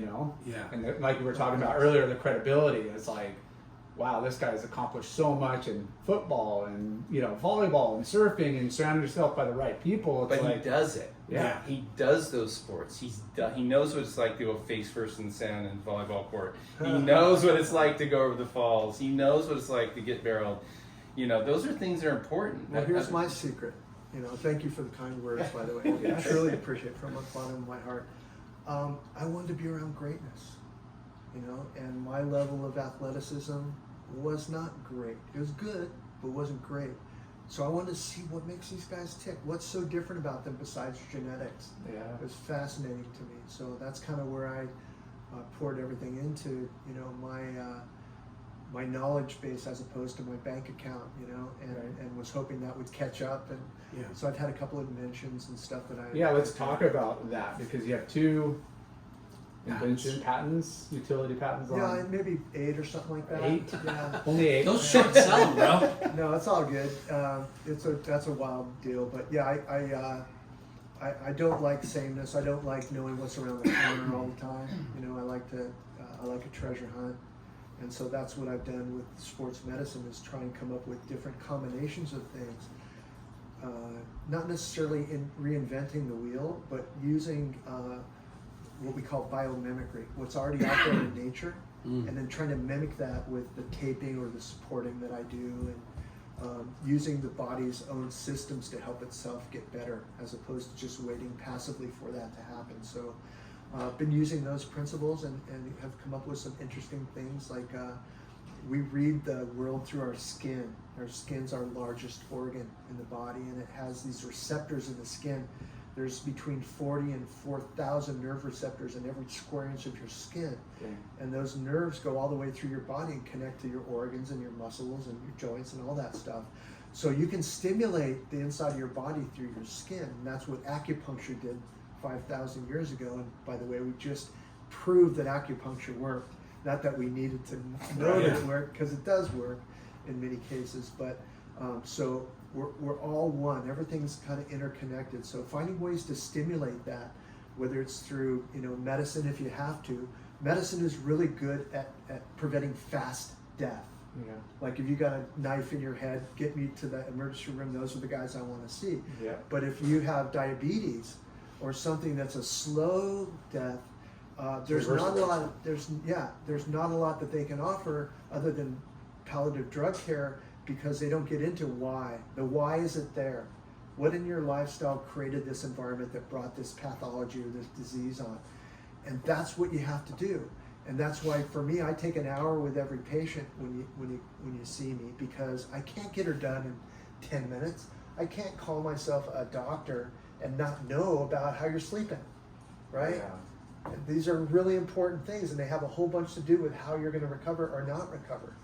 So being able to take that history and understanding that history is the most important thing a doctor can understand about you, because that's where the answer lies, it becomes really important.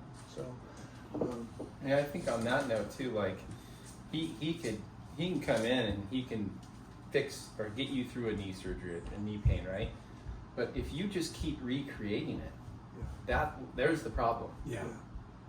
Yeah, you got to change. You have to understand, why do I keep creating this, and why haven't I stopped? Yeah. Right, exactly right. Yeah, there's freak injuries, and then there's injuries Recurring. reoccurring, Or you yeah, set yourself preventive. up for them, Yeah. because you sit at a computer all day, and then you want to go out, and you're cool when you're 18 to 20 and 22, 23. You're still cool, man. Then you go party after that too. But now you sit at that computer for 8 hours, and that's 8 hours times how many years? Yep. And now your body's actually going, am I a surfer or am I this thing that's forming to the strings of the box? Right. And your body says you are what you do the most. You are the manifestation of what you do on the regular. So if you got 8 hours a day doing this, 1 hour surfing, computer wins. Always. You know, because your body adapts. It's built to adapt. It wants to adapt. It thinks that's exactly what you're asking it to do. Jay Larson, mold to the computer, and let's do it again tomorrow. Win the lottery right? and go back on tour. Right? Yeah. But it would take a while to unleash all this crap that you've built up in your body and all the muscle imbalances that this computer is giving you. It's giving you a paycheck in a way to, you know, to pay for your mortgage, but it's also stealing your life. Right. And people need to know that and recognize that there is a way out of that. You don't have to go down that path. But the important thing is you need to take control. Don't leave it to your doctor. Don't leave it to your best friend. You have to run this machine. You only get one body, and what are you going to do if it wears out? Yeah. Where are you going to live? Yeah. As we get older, it's more and more important. Like you said, rebound when you're a kid or youth, you're just like, I'm invincible. I'm rubber. I'm like Yeah. rubber. And Yeah. then as Yeah. bad practices. Yeah. We need to think that way. Yeah. You can use the analogy of like your body is a car, but the thing is, there's no trade-ins. Yeah. Right. Yeah. Right. You get No, one. yeah. You get one. This is it. This is the car you're going to There's a drive couple No until trade it parts. expires. Yeah. You can't take your brain out and put it into a new. Not yet. Yeah. You can change the tread maybe a little bit, maybe a brake here and there, but you're not. Yeah. This is what you got to work with. So Right. how? So you did was AVP first before surfing? Yeah, it was first. Though I was working on surfers the whole time. The AVP was, you know, they had the dough, right? They're the fresh crew. ASP back in the day never was a big business model. But of course, surfing was my first love. So, you know, wherever we went on the volleyball tour, if there's water around there, I'm bringing my board. And, Yeah. you know, What a getting great wet. supplement to your, like, you know, Yeah. trying to create a business at a college and not really having, like, you know, a business yet, you know, Right, but right. you're making money on the Yeah, volleyball exactly. tour and then then getting come home experience. and see patients for, you know, half a day for five days, and then leave Friday afternoon to wherever else we're going there. And then after a few years of that, I got tired of that travel and seeing the same thing the whole time, and I kind of made my mark, set my my boots in the turf, so to speak, and then it was surfing. You know, I started to work on more and more surfers, and then I just was asked to go on tour. And So did you? and it wasn't very formal, man. I was like hanging with the guys from Surfer Magazine, sleeping on the floor. Oh, for sure. It was like, you know, just like everybody. I was groveling like everybody else, and but you're also, you know, you're groveling on the North Shore. Oh, that's so tragic. Yeah. So There's you know, pipeline. yeah, exactly. And meeting friends, you know, like Jerry Lopez was one of the, you know, greatest moments I had was meeting him, and then becoming friends where we'd meet just about every year for about 18 years straight at his house and sit on the third floor and, you know, learn his little tricks of signaling with T-shirts and, you know, with the Ho brothers and all that. And in fact, I've got a picture that he ended up blowing up into a poster and sending to me, and it's a picture of him doing a bottom turn out in front of his house. And we were sitting down talking, and it was originally an 8x10 on his wall. And he goes, "Hey Tim, you see this like silhouette of a Hawaiian god in this picture? My mom called it out. I'd never seen it, but now I can't unsee it." And have you ever seen that picture, you guys? I have it in my house. No. I should have a picture in my phone. Some in the to show wave you. and foam. Yeah, it's water. a side profile. It's a barrel, but in the barrel there's a side profile of this Hawaiian god that's like the first time you see it, you're blown away, and then you just see it more and more every time you look at the picture. And it's a big gourd helmet, and you can see his eyebrows, his eyes, his lower eyelids, his big Hawaiian nose, full Hawaiian beard like this, lips. I mean, it's insane. And then you look at it the next time, it's like even brighter and brighter. And you literally see its eyeball. I love seeing those pictures. Wow. Whether it's of God in the clouds or, Yeah. or some mountain sculpture, you know, Right. like That's so those are cool. really. Yeah, I was cool. working on John not too long ago, and so we're in my room because it was a bad weather outside. So we're in the office, and I go, how many times have you seen that picture? And he goes, what? I've never seen that picture. I go, look at this thing. And he's just, to this day, still like, I can't believe I still see that in my head. Yeah. But I'll send it to you guys. Yeah. It's just a great shot. Oh man, And that was John He's John? such a legend. John had never seen the picture Yeah. of Jerry, and I was kind of blown away by that. But listening to Jerry's stories, I mean, talk Yes. about inspiration, right? And so he was the inspiration when I was in school.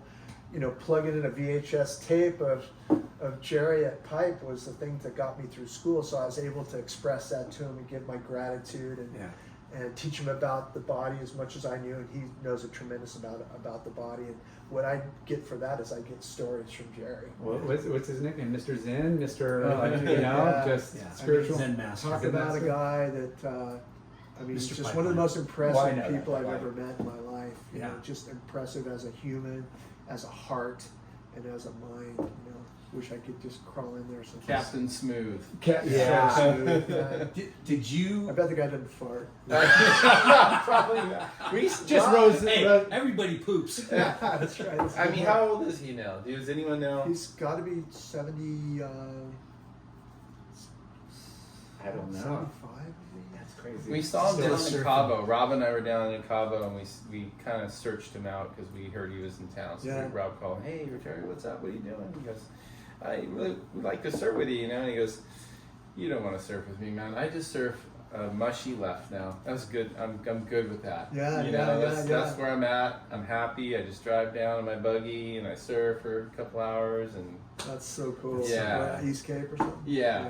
He was just like, this is where I'm at now, and I'm loving it. Well, we talk about like the chapters in life and where you're at, and you know, for a number of years you're chasing the biggest wave ever, and certain Right. years you're chasing wind heats, and Yeah. now you know you get to a level where you're like, I just want to go out and go fast. I just Yeah. want to go out, and, you know. I want to go fast across this wave. That's Yeah. all I want to do. Like, I don't know what's going to happen. but that exhilaration and that feeling is still just as important as those other milestones, whether you're in a Jersey or big, Oh, you know, yeah, like you yeah. get out of it, you're just like, It was a driver for those milestones. You know? Yeah. It was what motivated us. like he probably just kicks out of that and is like, you know, that probably felt just as good as getting blown out of a pipeline. Not really, but in that, you know, Still mindset. exhilarating. Right. Still rewarding. Yeah. The inspirational part is knowing that he's been blown out of thousands of barrels of pipeline, He still wants to go surf. seeing how stoked he was Yeah. to surf some, you know, random mushy left. That's cool. You know, that's to me the inspiring part. Not Yeah. what he's done, but actually how he's living. Yeah, Yeah.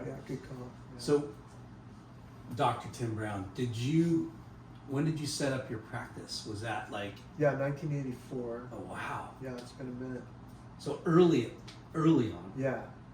Was And, that before the AVP or is that kind of during? simultaneous with it? Nice. Yeah. Always been kind of on Coast Highway down there in Newport, and the place still exists. Newport Spine and Sport. I haven't been Newport there in Spine and about, Sport. It's above Salty I've Creek. been there in about Yeah. 20 years, but yeah, still have a couple docs working there, and so that's going strong. And I'm just I kind of have more of a consulting business now, where I'll see somebody that's in big trouble and give them my opinion on where they're at, try a couple treatment modalities, see what works for them, and then get them to a very short list of people that I have that can manage that kind of care. Yeah. So you kind of went over it. How did you get into surf? Like who asked you to work for the Gosh. ASP or? You know, that's a pretty good question. It was more of a group of people that were like, you know, Recommendation, like, hey, They look, were you probably know, like, "Hey, we need this Yeah. guy here." Yeah. yeah, You it's know? like Rich. I think it was.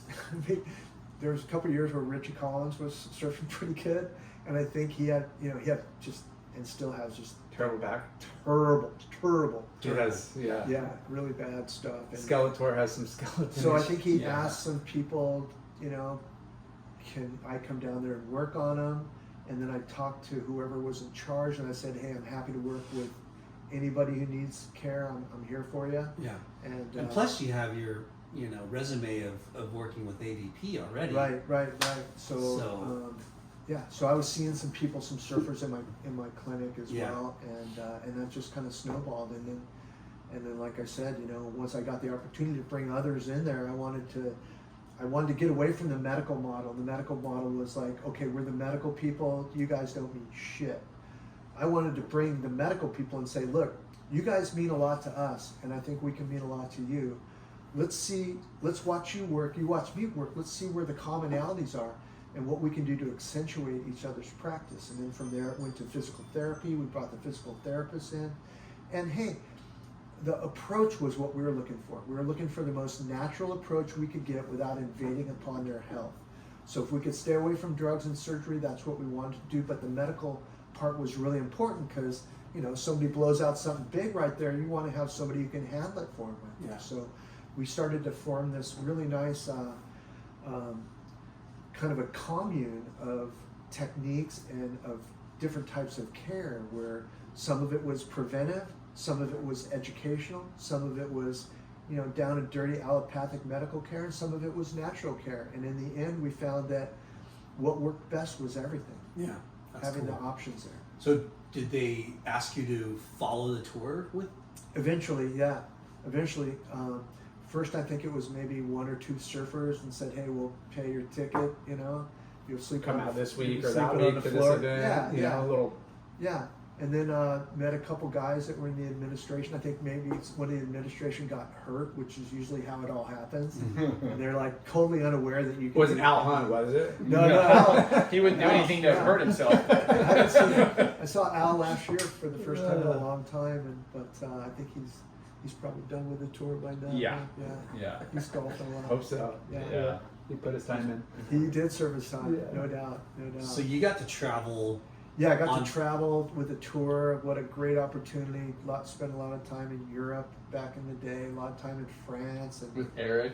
with Eric. Eric's cool. Yeah, That was an cool. osteopath from Yeah. that would come to our contest. He's French, and he worked on like their top national soccer team. Yeah, and and great guy. a whole Really nother good set guy. of eyes, right? Yeah, and I remember absolutely. like I'd be like listening to these two, and it was just like all ears, like what they're seeing and what they were talking about, and how you would approach that. And for me, that's just like I was just absorbing that like a sponge. I just hung out in the medical tent.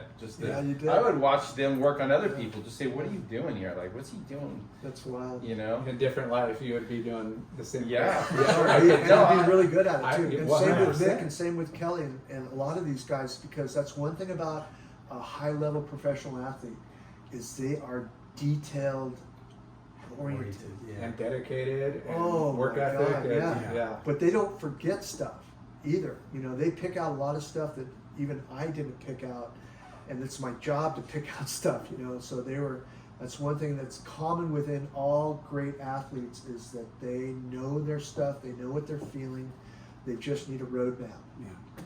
So it's kind of cool because, you know, we talk to pro surfers and, you know, guys like Taylor, and they travel the world and they surf in the contests, and you're there and you get to partake in a lot of the cool activities. You know, you're not only just a fly on the wall watching amazing things happen in the water, right? Yeah, And you're surfing with these guys on the downtime yeah. in these most exotic places, like the perks of mixing business with pleasure. Yeah, that Right. was the money. That was the pay. Yeah. Right? It was to experience things with people that were at the top of their game. What are they thinking? What's their mentality? What do they eat? What do Yeah. they do for fun? All that stuff. You know, you're always looking in from the outside, going, "I wonder." Now you're getting a chance to experience it with them and then learn at the same time. And you're doing stuff that people in my particular area especially don't get to do. So I'm getting to go Yeah, out. they're sitting behind or in their office, Yeah. you know, like day in and day out. Yeah. Here you are, Right. Imagine open a whole new world of like, I could do that part time, and I could travel and be around these greatness part time. I Right. get the best of both worlds. Yeah, and it truly was. I was super. Imagine super this guy fortunate. trying to like explain to some young chiropractor that's 2 or 3 years out of school what the wave at Chopu is like. Imagine you Yeah. don't know what it's, you know what I mean? Yeah. Like Yeah. until you're sitting in the channel and you feel that wave hit the Fuck. bottom. Or you're paddling back to the You're boat. the you're with the your channel case. staring.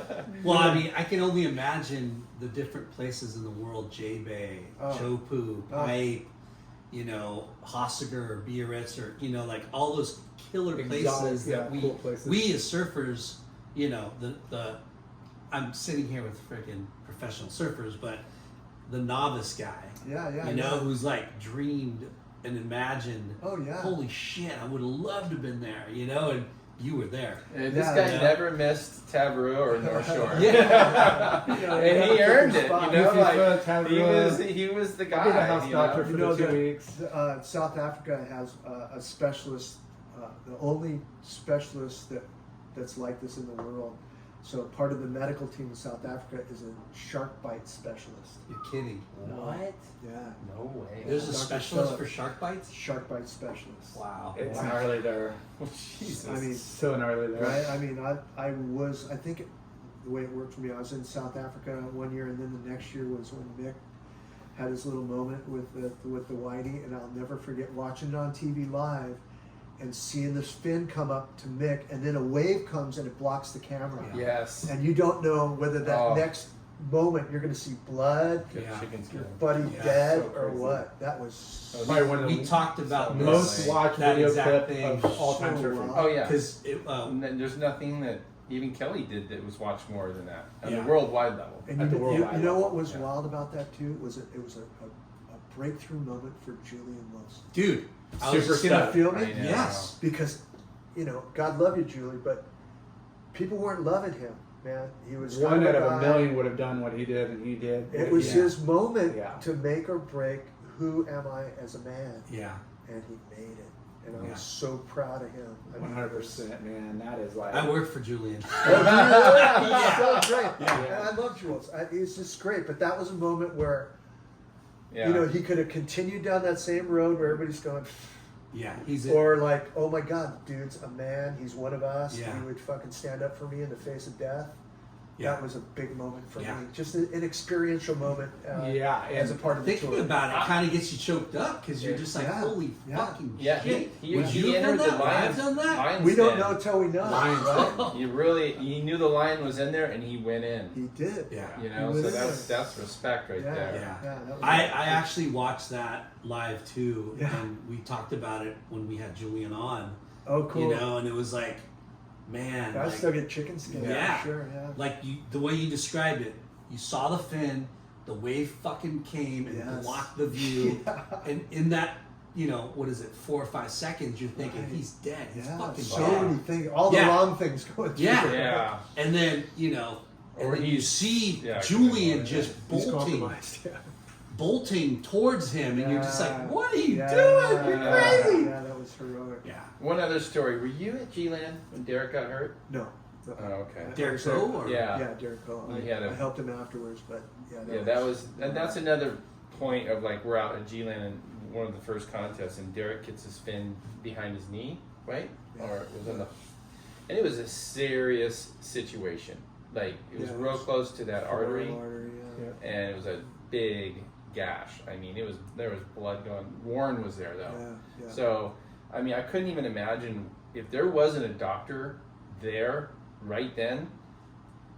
You know, you don't know. Yeah. You Yeah. don't know what would have happened. Yeah. Because it was a serious thing. And some of those, yeah, I mean, you That's can what have that happened. happen in Huntington at the U.S. Open, Right. and it's Yeah. still traumatic, and Right. still timing of it is an essence, you know. But let alone on a super far remote. Well, like McCullough, right? Right. Yeah, Unfortunately. you know. Yeah. So I sad. mean, if that Rest in happened peace. here, Rest in peace. you have minutes, if not, Yeah. you know. It's And tragic. even then, if even it might not, you might have enough time. When you cut Yeah. that artery, I Yeah. heard it's literally it's like minutes. minutes. Yeah. You know. Yeah. So Are you still traveling with the tour or no? To select spots, but Nice. yeah, travel's not like what it used to be, Yeah. right? Remember we used to show up 15 minutes before a flight and run right on, Yeah. everything's great, Yeah. you know, everybody loves to see you, and you know, not anymore. Okay, I wanted to touch on something that you brought up because it's really, really important, and it's concussions. And I wanted to just tell a brief story about the JAWS contest being right before the pipe contest that I'm going to go back maybe 5 or 6 years ago. And it was a big swell, and guys just got tore up out at JAWS. And so a lot of them came over to watch pipe. And so they all like, you know, find their way into the medical tent to say hi, right? And to say, hey, you got a minute, right? And I'll tell you, I think I saw maybe 9 or 10 of those guys, and all of them had post-concussion syndrome. None of them had been examined for concussion. Wow. So to your point, it really truly exists, man. When you get slammed, and I don't care if it's a 3-foot wave, if you get hit hard enough, slammed hard enough against a semi-movable surface, you know, that's when that mesh lining that we talked about that holds your brain in place tears down, and concussions are super, super common. So people that, you know, if you get slapped in the head like that, if you're having a hard time sleeping, if you have headaches, if you're sensitive to light, if you're losing balance, if you have a little memory issue, get your stuff checked out, okay? It's way easier to treat when it's small and you have these symptoms than if those symptoms magnify, because oftentimes they do, and then you're going to end up blaming it on something else when in fact you probably got to, you know, yourself a nice Well, just concussion. being aware of I it. did. Yeah. This was just 2 or 3 years ago. I was crazy sensitive to light, to where like if I was in the white water, the glare off the white water, yeah. I couldn't see You have to the close next your wave eyes. coming in. Oh wow. I had no idea that was a concussion. Yeah, it's big. And it lasted for almost 2 years. Wow. And now it's gone, and it's gone, and it's never come back. It's gone, but it's not. Right. You know, it's still in there. We scar heavily up there, and like I said, you know, with all the concussions I had in football and stuff, little hood surfing, I'm surprised I'm not with a drool bucket right now. But you know, the better to get hit in the front or the back, sides are where we suffer the most problems. Really? Yeah. I slammed into the sand July 3rd This year. this year. Oh, Face, wow. face butted the sandbar. Like, Did you dive over the back of the wave or something? you know, it's so stupid because I'd surfed for a while. He has the worst wipeouts all the time. Yeah, I did. I did You it. got to do it real. Yeah. Bro, I was like, I'll come film it was you. high tide. And I was thinking, I wasn't even thinking Yeah. about how shallow it was. Plenty of water. So I caught this wave, and the wave's over, and I just like, you know, dived to the side, and boom, straight on the top of my head. Felt my neck crack, and I'm like, oh shit, that was bad. And like, I felt my head looking for blood. Yeah. I'm like, oh wow, and I'm seeing stars, right? Yeah. And I'm like, wow, that was kind of gnarly. And then, you know, I'm like, okay, I'm not bleeding. I can move my neck. I'm good. Fingers, toes, all Fingers, yeah, was it tingling? Yeah. And then I caught into the wave. And then I went in. And then July 4th, you know, everyone comes to my house to pre-party. And I wake up in the morning and I look in the mirror and I had this huge knot Huge grapefruit. on the top of my head. Softball. Wow. Like huge. Wow. Like no black and blue, but just a big, just an egg. big egg. And then, you know, everyone's laughing at me. I'm like, you know, at my party at my house, and everyone's like, "Oh my god!" You look... And I'm like, "Yeah, whatever." And then the next day, it kept moving down. Oh yeah. Yeah, Oh, the no lump way. moved Black into my eyes. forehead, and then I had like I looked like a Cro-Magnon. Yeah. You know? Gravity. Yeah. And then the third day, I had Colors. 2 black eyes. Yeah, colors. Yeah. I was like, "What the heck?" So That's wild. Yeah. I should go check myself. That's a big spanking. Yeah. So Yeah. sketchy. So You guys partner up. I mean, you've been doing your training videos and surf kind of. I don't know what's the best way Yeah. to describe what Yeah. you. dude, I training courses. Training courses. Yeah. what was the video that you created? We did surf exercises. We did Yep. surf fit. And Surf- yeah. The one with the ball. Yeah. No, we used the Swiss ball in both of them. A lot of our exercises were based around the Swiss ball. Yeah. For sure. When I was doing it with Paul Henniker and stuff, and still working with Paul here and there. I love Paul, and I still look back at that stuff and use some of it, and I think it's great. I got introduced to another guy, Mike Rintala, through Tim. Tim's been telling me to look at DNS for years, and then finally I really started digging deep into it, you know, and it was hard to grasp, I think, at first, because there's a lot of smaller movements, and for a guy like me who's got energy, he wants to throw the axe and flip the tire, you know, but that was hurting me. I was like, I was getting sore, and then my surfs weren't very good, and I was tired when I surfed. I'm like, God, you know, I may be stronger, but my surfing is kind of like, I'm not stoked. I feel like I'm drained before I even paddle out. So I started getting into that. I love their inner abdominal pressure that you have to keep during it, and so I was like, I'm 5 years in now with DNS, and I'm pretty, dedicated to it. I love it. I use it every day. I have a small routine and a bigger routine if I don't surf, but I'm also open to everything. I think foundation's great. I think some weight training is still good to do. Sure. There's still primal movements that are great. I'm like this guy. I'm just open-minded to everything, right? Like nothing is everything. Nothing is everything, Yeah. right? But I think a lot of surfers get, I call it the best non-workout you'll ever have surfing, Right. like, Totally. but you're constantly working surf muscles, Right. and it's how to, how to work those other areas that aren't getting focused on and having that balance, because too much of one movement, or too much of working, certain muscles screws your body up. And we know surfers, same thing. We're using our back leg a ton versus the front, Exactly, yeah. all the angles were. You have to train to surf, not surf to train. And there's a tipping point, and we all felt it growing up, where we could just surf. Yeah. We Yeah, could just and that's surf. all And you then we need to started to do. get hurt. Yeah. Right? And then we started to say, okay, I got to stretch more. Okay, I got to do this more. And then we flipped from surfing to training to surf. And that's where we have to be. We have to commit to that, or you're going to just slowly be progressing in how much foam it will. Yeah. You can't win. You haven't hit the contests. 3 inch yet model. No, yet. no, Okay, no, well, no. that's when things are going a little bit sideways. Yeah. When your boards are 3 inches thick, and unless you weigh 220 or No. over 200, that's fine. But for a guy who's like me or you, we're like 180, 175. Like, we probably should never need to ride a 3 inch thick board. Well, we talk about this from time to time, how professional surfing, right?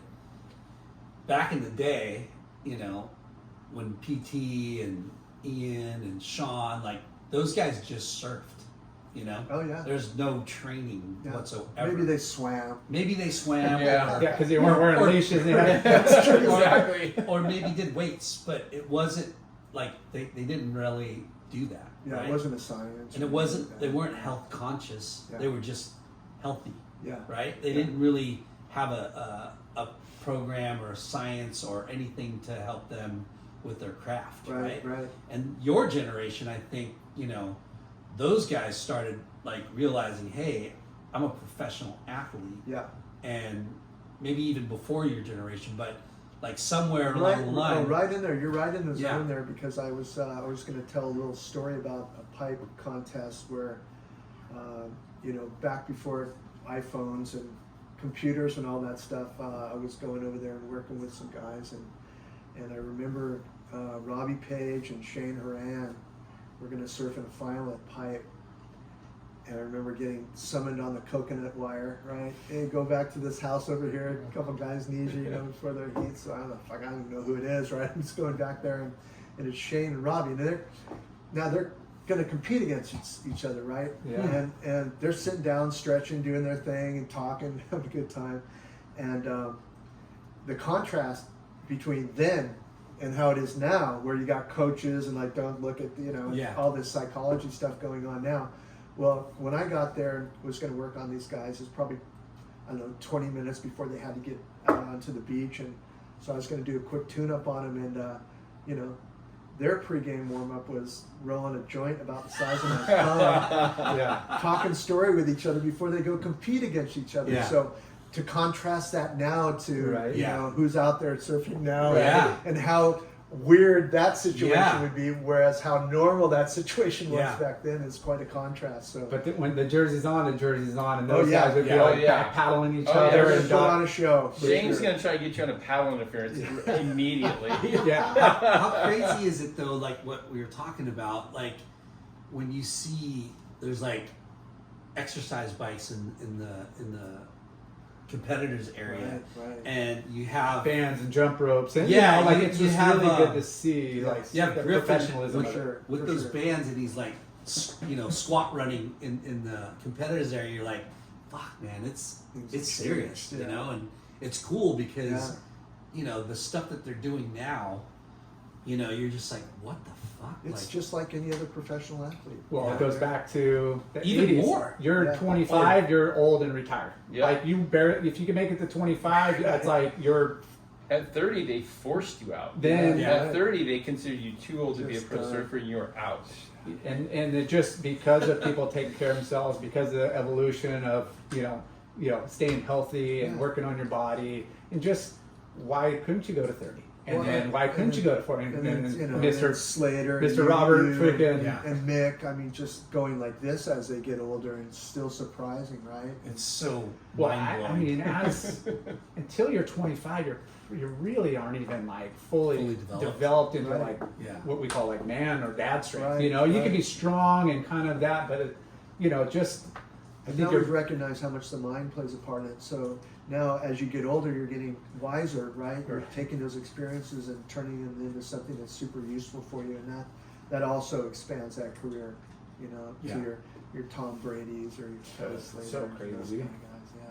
So Matt Griggs is another guy that's part of Yep. this foursome. Yeah, Matt will be coming in. He's been doing a lot of big corporate stuff in the last few years. Obviously, he was our pit boss on Rip Curl for 7 or 10 years, and then ended up coaching Owen for a couple years, just solely on Owen for a couple years, then Tyler, and then he's kind of just moved out of surfing a little bit because he's got too much corporate stuff going on, and he's really enjoying that whole side of things. Of Is he like a life coach or? No, he teaches. We teach. I do it. I teach a course too. It's called The Nature of Success. It's a 10-week course, and it's based on. We kind of start the sessions with doing the Keeley meditation, and then he has a series of questions that we'll run through. Some chapters are based on performance. Some are based on nutrition. Some are based on just, how are you feeling? How is your life going? Are you happy when you go to sleep? Are you happy when you wake up? Like stuff like that. Just real. Yeah. How's your relationships in your life? Stuff like that. We go through that, and so he's been teaching a lot of clients at that big company, Cisco, for a while now, and Wow. and so he's going to come over, and during the seminar, I'll piggyback with him a little bit on the Keeley stuff, and he'll piggyback a little bit with me on the surf technique stuff. So we kind of work like a Batman and Robin kind of thing, Yeah. That's great. and we can interchange with whatever amount of time we need to. And then obviously you've been listening to the Oracle here for the last Oracle. 30 minutes. And Can I put that in the dictionary? I can tell you this. I know that myself, Matt, and Mike would be totally fine with that. We have all been joined together, and a lot of this, this coming together has been started back when I was watching him work on a Tom Kern in 1987 on his beach over here. Yeah. That's You know, so wild. Just wanting to be that guy on the other side of the fence that guy is working on. Yeah. And then being open to, I had my own setback, and that really, really pushed me into this direction where I felt totally alone, because nobody at that time was going with me. Everyone's like, "Oh, you work in the gym? What a jock!" Yeah. They were just making fun of me. I wouldn't even tell people I work out because And that was they would kind make of fun of me. pretty common for the most Yeah. part. Like, some people Our were school, pretty the jocks and surfers didn't really hang and Yeah. didn't get along that great. You No. know, like it's That's totally different now. Yeah, Totally. that's the way it was before. And even going further, like skateboarders and surfers didn't get along at one point in time. No. And we had, I was in high school, and we had an oil spill, unfortunately, in 91, 90, I don't remember the year, but the beaches were closed from like Seal Beach to Corona del Mar. We had to go to Salt Creek once or twice a week, and then we would go to the gym, and we had this, I'm drawing a blank on his name, we had this Australian coach come. He was staying in Huntington. Rob Rollins. Peter, Oh, his name was Okay, Peter. I thought He was a ball Peter crusher. Dubier, I think. Peter Dubier. Anyways, Yes, but I remember that name. he was a surf kind of, similar to what you guys are doing, on like how, what muscles you're doing. Stretching was a big part of the program, and working different muscles. So we did go into the gym, but it was like, I didn't work out. But after that kind of semester in high school, and just kind of understanding how important stretching was, I'm like, who likes to stretch, Right. Then after the high, the kind of runner's high, the workout high of like that 30 minutes of torture, now I feel so much better. Right, And I right. got this like high, and it's, it just was really incredible. But Well, you know, you know, Jay, because you know, like you were on fire when you were young, and you were like coming up. You look like the second coming of Kelly, and and you know that when you're a point when you're a ground, when you're like, God, I want to hit that lip right there and harder, and I just can't. And but once you start training, you start like, whoa, I can get there now. I can do this. Yeah. I can do what I thought when I watched Tom Curran was impossible for me, but now I can get there. I'm getting closer. That's what Jared's trying to teach us through yoga. yeah. I mean, the impression he made on me so many years ago before, that's what got me stretching. I didn't stretch hardly ever. I stretched if I had to. If the coach was watching, I had to stretch. So but important. it is probably the most important thing an athlete can do is create length where you're overused. Underused, overstretched muscles or understretched muscles are probably the biggest cause of injury. Yeah. I mean, it's for everyday people. It's for like athletes, for whatever. It's we're like built to move, not to sit. Right. Yeah. And so when we sit, that's a pathology. That's a pathology waiting to happen. So anytime that we sit, we have to get out there and open back up again. Especially and it's kids. it's injury preventative. And I mean, like I said, you feel 100 times better, but it is torture. That's why a lot of people don't do it, or they do it wrong, or they they don't go through the breathing, and they just don't hold the pose long enough, or there's a lot of training to go into stretching. Like it's a The breathing thing is really important because that's what DNS teaches, and Taylor alluded to it a little bit, is that it teaches you how to breathe with movement. That's one thing we never really learned to do.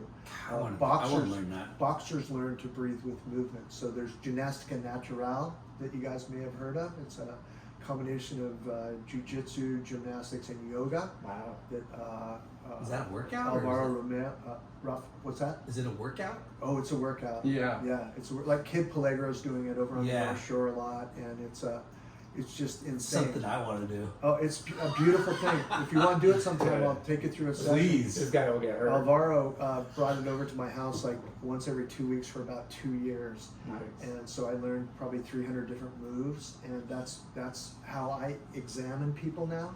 Is I put them into these positions that Alvaro Let's see what taught their me. Yeah. flexibility and movement capabilities are. Exactly, and it cuts right to the quick because a lot of the movements are Okay, you're similar to good surfing. here, but this one we got to work on. Right, Like exactly. it starts kind of breaking down. So instead of having to work on the whole picture, we can work on very specific things. Rafael Romero is doing that down in San Clemente now. He's training a lot of surfers. He's training Felipe right now. Wow. And Felipe's improved so much in his mobility because for years he was doing a lot of weight, a lot of body loading stuff, and his body wasn't capable of handling that load because it wasn't moving efficiently enough. Now he's moving very efficiently, and obviously his surfing seems to speak for itself. Yeah. So incredible. It might not look like it, but I like fitness. I'm into fitness. He just eats for a party of 5. Yeah, Like, that's it's the problem. portion control eat linden, and portion drink. control linden. Well, So it's bad. pretty hard to have portion control in America. Yeah. They don't know what that is here. Yeah. When you go get a whole chicken 12-piece, it's for a family, not one person. Yeah. But it's funny. Laura teases me all the time, but that whole P90X thing, right? I did it like a lot. Like that was like I was obsessive about it, right? Yeah. And then I got into yoga. I got obsessed about that. I swam laps. I got obsessed about that. But there's one point in time. I think I told you when we interviewed you last. Your CD. Mm-hmm. Like I worked out in my garage, like 4 or 5 times a week, doing the Taylor Knox Oh, awesome. method. Or That's whatever. cool. I'm stoked. Yeah, I mean, it's cool that you're putting together this group of like-minded and people in their own little specialty niche. Stuff they've worked on for years or decades to So contribute to this. I couldn't work with anyone that was rigid with their Yeah. mind. I couldn't do it. Yeah. I'm not going to bring someone like that into this group. I have full trust in Tim, Mike, and Matt. If they say this he's on point, bring him on. I don't need to see his credentials. Yeah. Because I know because these guys they see it the same way I do. They see. So Truth. going back into it's mindset, and movement masterclass, right? Yeah. So I might be asking redundant questions, but so it's for you guys, right? Yep. What aspect do you guys, when is it? When's your first? September 16th September 16th. at the Santa Leo, there's a Santa Leo Lagoon in Cardiff, and it's right in front of Seaside Reef and George's. Well, actually, right in front of George's Beach, right? So are you doing it on the beach or at a hotel? We're actually doing the Ecological Reserve Center, which is this amazing building that sits right on the lagoon, overlooking the lagoon and the ocean. So the place is beautiful and in nature.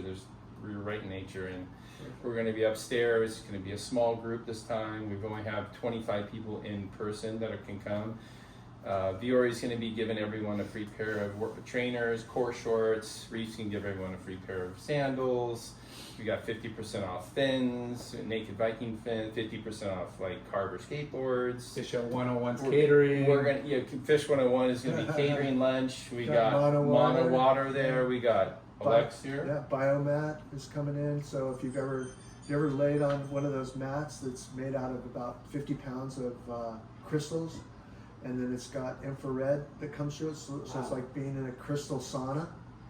And so yeah, it's insane. Like I had to get 2 of them. So I had one because I had it at the Surf Movement Masterclass we had a few years ago, and I was just blown away by this technology. And then Is it something you stretch on? You lay on it. Like we built these custom beanbag chairs so it molds to your body. So we lay on these things probably 4 or 5 hours a night, and I'm talking 300 days a year. I mean, it happens almost every night. And so something that feels that good, there's going to be issues when there's 2 people and only 1 mat. So I had to get 2 mats. And I'll tell you, his wife kept kicking him off. Yeah, she kept rolling me right off that thing. And, but it's really cool. And so Biomat makes them, and Healthy Line makes them. And anyways, it just makes you feel insane. It just does it stimulate blood flow? It stimulates blood flow, so it speeds your metabolism. So if you wore like a blanket over the top of one of these things and cranked it up pretty high, and you were on it for an hour, you'd burn 1,000 calories, which you can't do on a run. Yeah. So it actually is loosening up your body, flushing out all the stuff, giving you negative ions like you're laying in a forest, right, or on the beach, and you're on this thing for hours a day. It's just a beautiful thing. So. Wow. Come on over to the house, I'll let you sample. Yeah, you guys are lucky. You live closer to him. We're also going to have Makuna protein powder there. Everyone's going to get a bag of this. Awesome. So really good stuff. What is the gift bags are quite nice. Yeah.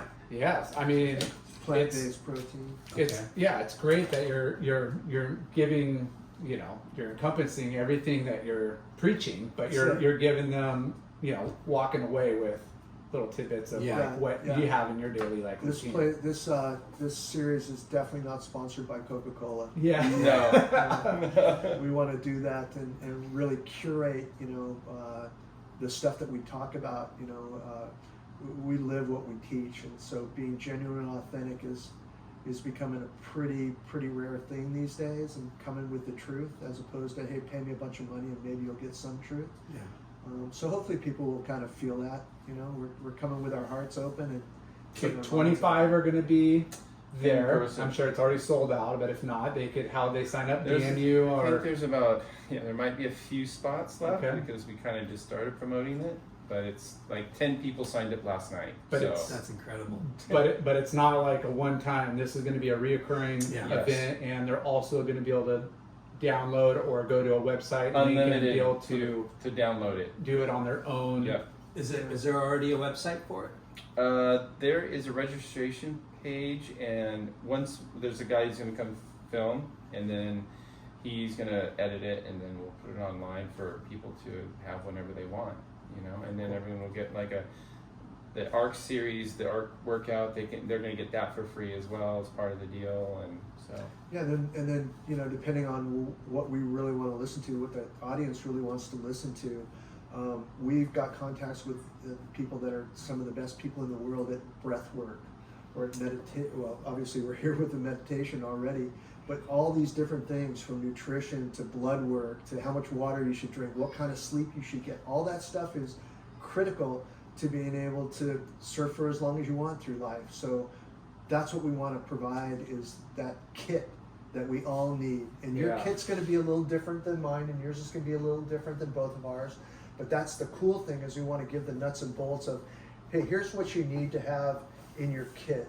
Now we're going to give you the tools to refine it and make it your kit. We want to provide like a 24-hour-a-day, 7-day-a-week bubble of things that you can do that are going to help you stay on your board or help you do whatever you want to do in life at the highest level possible. And then come back tomorrow and do it again. I mean, let's face it. There's surfers. The surfers nowadays, they probably on the side golf or ride mountain bikes, or you know what I mean. A lot of guys are not just doing surfing; they're doing other things as well. So we're just trying to keep people on the board, on the bike, on the course. Yeah. You know. Life is movement, movement is life, and we want to kind of prove that. Yeah. Well, I like the holistic part of everything that you're talking about, and not prescribing more shitty toxins into your body. Yeah. You know. Yeah. You know what's great about going to Australia? You never see a pharmaceutical commercial on TV. Yeah. Imagine that. Yeah. Wow. I mean, just the fine print on those things and how fast they talk at the end may cause death or something. It's a 30-minute infomercial about not what we're going to cure or help you with. It's what could happen if you take this drug. And then we got another drug to help with this drug, and another drug that's going to help with that drug. Yeah. It's bad. Yeah, it's super bad. And I think, with, information that is at our fingertips now, and people doing great things, and, you're not just programmed from the TV, and there's a lot of different, there's still a lot of shit content out there. More than ever, but if you're able to weed through it, if you're, in the right channels and listening to the right people, and we hope that our podcast is informing people, and, hopefully your guys, podcast is always informing. Yeah. If not, you're getting a good laugh, hear a couple F-bombs, and, hopefully entertained. Yeah. So is September 16th the first one? It's the first one. We're going to be doing another one next year as well. It'll be bigger. It's a little test run for us. We want to see where the people are at, what they want, and so I'm excited because I could see this moving around a little bit. Maybe we'll always do one on the West Coast, and possibly the East Coast could be another destination for us. Yeah. Yeah, I think for sure you guys could mobilize this. To cater to regions and different aspects, and to get you guys. There's, doing something online is great or whatever, but being able to interact and feel that energy with like-minded people and get that aura is 100%. It reminds me of the way you feel when you go to a theater to see a surf movie. Oh man. That energy in there, it's wild. It's wild. It's great on TV wave. too. Yeah, so intoxicating. It's just. But we're humans, and that's what we want. We're a tribe, and we want to be around like-minded people, and or at least they're serve the same purpose. And That's right. Lifting each other up. Kind of break down again the 4 people and what you guys would be talking about. Okay, so Your specialty, I don't know how we're gonna start it, but the 4 people that are gonna go, it will be. We're gonna save Tim for the last, right? So first, we're gonna do we'll have Mike go, DNS. Motivate everybody, getting the mic. Well, he's gonna have people go through some movement there. We want everyone to bring a yoga mat. That's all you'll need. But we're gonna go through some movement. He's gonna make some adjustments and go around and help people, so they can learn at least a little bit of a flow, to do. And then, Matt will probably come in and start talking about the Keeley, which I'll join in a little bit with that as well. And then there's a big screen there. We'll have some surf, footage up on the wall. We're going to go over, a good bottom turn. What's a good bottom turn look like? And what's a not so good bottom turn look like? We'll probably use me as the example of doing both. And you could do late night good. We could do anyone, right? Balance over here. I'll tell you one thing right now. We'll be watching Aki's backside bottom turn because it's one of the best to ever do it, right? Jeez. That's perfect technique. So we're going to go over guys like that and why it's so good, why you aren't getting that when so I'll go into all that stuff. Nice. Fish 101 will come and give us some beautiful poke bowls and burritos. And then afterwards, because we'll be full, and I'll have this guy talk about health and nutrition. and Go to have sleep. and sleep, and he can talk about anything, you know, like Yeah. he can talk about The Oracle. more than the rest Yeah. of us. The Oracle has all the. Don't let me down. Well, Don't let me let you down. Well, if all else fails, you can just throw me up there, and we can just point out my Yeah, we can go over my your scars. insufficiencies. Yeah. For sure. Well, I mean, sounds amazing. I want to be there, but I you know, know, maybe man. maybe the next. Oh, they got the Salento Festival running that same day, those same Jeez. days. So, Wow. September 16th. well, that's 3 days. That runs for 3 days. Yeah. But they're part. Yeah, that would be during that weekend right there. Not Yeah. too far away, about a I'm- mile away. I'm in like heads deep dad mode. Kids sports. Same Yeah. here. Yeah. Yeah. You Weekends know? are hallowed, right? Yeah. Like my allocation of weekends and time is You very. don't have any. No. Plus But- work. Yeah, but it's you know, it's where we're at. Yeah. It's my chapter right now. It's Hey, fine. man. I love That's it. You know. Family's most So important. if people want to sign up, where do they go? There's a link on my bio, there's a link on Tim's bio, there's a link on Matt's, and on Mike Rintala's bio. So it'll lead you to the registration page. And don't feel bad if you don't get in because it's going to be Yeah. a package deal online, and there'll be other Yeah. events coming up. Yeah, in the and, future. and people, we want to encourage people to leave comments and questions so that we understand, you know, we have an idea of what most people we think want, but we're in the business of reality and we want to preach to those things that people are super interested in Yes. and that are going to be the most helpful for them. Yeah, you want the most impact for Yes. the masses that you're, you know, not the masses, but the people that are common denominators. Hey, this is what people are into. Yeah, you absolutely. know, focus your limited time. You know, make it as efficient and professional as Yeah, possible. that's the idea, just kind of trying to turn people onto hacks that they can apply to their lives like right away. Not Yeah. stuff that you got to read a book to really get into, but we want to really give practical applications to things that are going to make you have a happier life. We're telling you, learn from our experiences, and we've failed a lot, so A lot. learn from us. Yeah. Yeah. Well, So- I mean, we're humans, right? That's it. At Taylor_Knox, Yes. KNOX, and then if someone wants to follow the Oracle, TB, TV Sports Care. TB Sports. TB Sports. Care. Sports Care. Okay. Oh, we just started following you. Hey, Hey, there we go. All right. Awesome. Well, All right. this was awesome, super informative. I Yeah. mean, I haven't seen you forever. is there anything and else that congrats, you wanted to? I feel, I feel like we covered a lot. Yeah. You know. And our show, I mean, our show is about surf and community and promoting our friends and businesses and like-minded interests. And, Love you late and night, this is what Shocky. we do. So anything you got coming down the pipeline that you want to promote, or Oh, cool. you want to come Yeah. back and speak in more depth on any of the techniques or things you're working on that would help benefit, we're an Cool. outlet for you for sure. Have you guys spoken to Troy Eckert? Yes, sir. Yeah, we got to get him back on. Yeah. We've been reaching out, trying to get He's a great. take He's two on, with he's on a him. roll right He's now. on a right? roll right I now. love Did you see that that one he coached the guy? Yeah, yeah. Yeah, Very but It's a great way to post, you know, Oh yeah, exactly. something exactly. relevant. That's fun. Before we leave, though, what kind of board are you riding now? Riding, it's called a Jupiter board. This kid at 56th Street was making them. This guy named Casey, and I'm also riding one of Mick's boards. Nice. Turned me on to Nice. Who does Mick ride for? DHD. Darren Hamlin. DHC, okay. Yeah, Nice. yeah. So And doing you're that. still on Borst? I'm still riding Chris Boris. Yeah. I've been really into the big side hatchet twin fins with the trailer in the middle. Well, guys like us have to. I can't just do a twin. I need a, Yeah, I need a little yeah, stabilizer, yeah. or I'm gonna Yeah. just. Yeah. Is that Slide a out. little bump in Yeah. the back or something? Yeah. So what I like the MR trailer, but it was a little bit small, so I made it 20% bigger, and I've been loving that, like getting out there. I mean, So much drive without. and it's so fast. There's so much speed compared to just a regular thruster when it's, let's say, 2 to 3 feet. Like, I was getting bored. I was like, How's okay, the flex on the front fins? it's really stiff. Really I don't stiff. really like flexi fins. Yeah. No, they don't really work for me. I feel like they waffle out in between the transition of turns sometimes. So I like something that's just really It's straight the out. downside of ripping, you guys. I have no idea what you're talking about. Yeah. Yeah, he does. Well, congratulations, you Yeah. guys. Thanks, Things, thanks, guys. thanks for the gifts, but Yeah. then we also have gifts for That's right. you. We got some Thank you. sunscreen, shade sunscreen. Thank you. Thanks, Oh, Strider.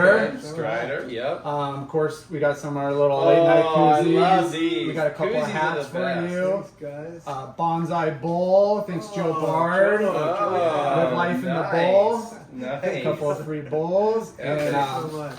Earth Pack, which does all your packaging Yes. needs. They do stickers, bags. David Bach, your Yes, guy. David Yeah. Bach's our boy. I used to have a tournament. I think I had 13 of them.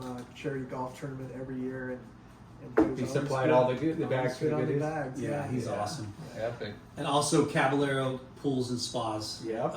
They're a great sponsor for us. And We're in Southern California. Everybody needs a pool in the backyard. Absolutely. Yeah. Let's Yeah, go. Or at least a spa. and Taylor's wearing one of our late night with Chalky hats. That's right. And we have a shop on the East Coast. It's called Neon Wave, and they are going to start giving away on thisisneonwave.com. For every $50 purchase, they're giving away those hats. Oh, We got to sign off. Dude. Dude. Where are you going? Yeah, where you going? Kids' haircuts. yeah, exactly. School starts this week. His wife's about to crack the whip. No kidding. She's working. We are so stoked, honored to have Taylor T-Bone Knox once again. Thanks, Jockey. Thanks, late night. Dr. Tim the Oracle Brown Yes. for Mindset and Movement Masterclass, That's September 16th. Thanks for sharing your stories. We'd love to have you back again. You should have this guy back for sure. Separately, for Yes. Thank you sure. for being so kind to us Dude. and promoting something that we think is just so important for every surfer out there that That's hasn't it. had a chance to learn more about their bodies. Dude. We want to keep you out there hitting lips. Yeah. 100%. Right. Please. Yeah. Well, thank you guys. 18 up here, back here needs to Right. catch up. Right. Roll back. Yeah. Yeah. Thank you guys. Thank you guys. Thank you guys. All right, guys. Thanks, brother. Dude.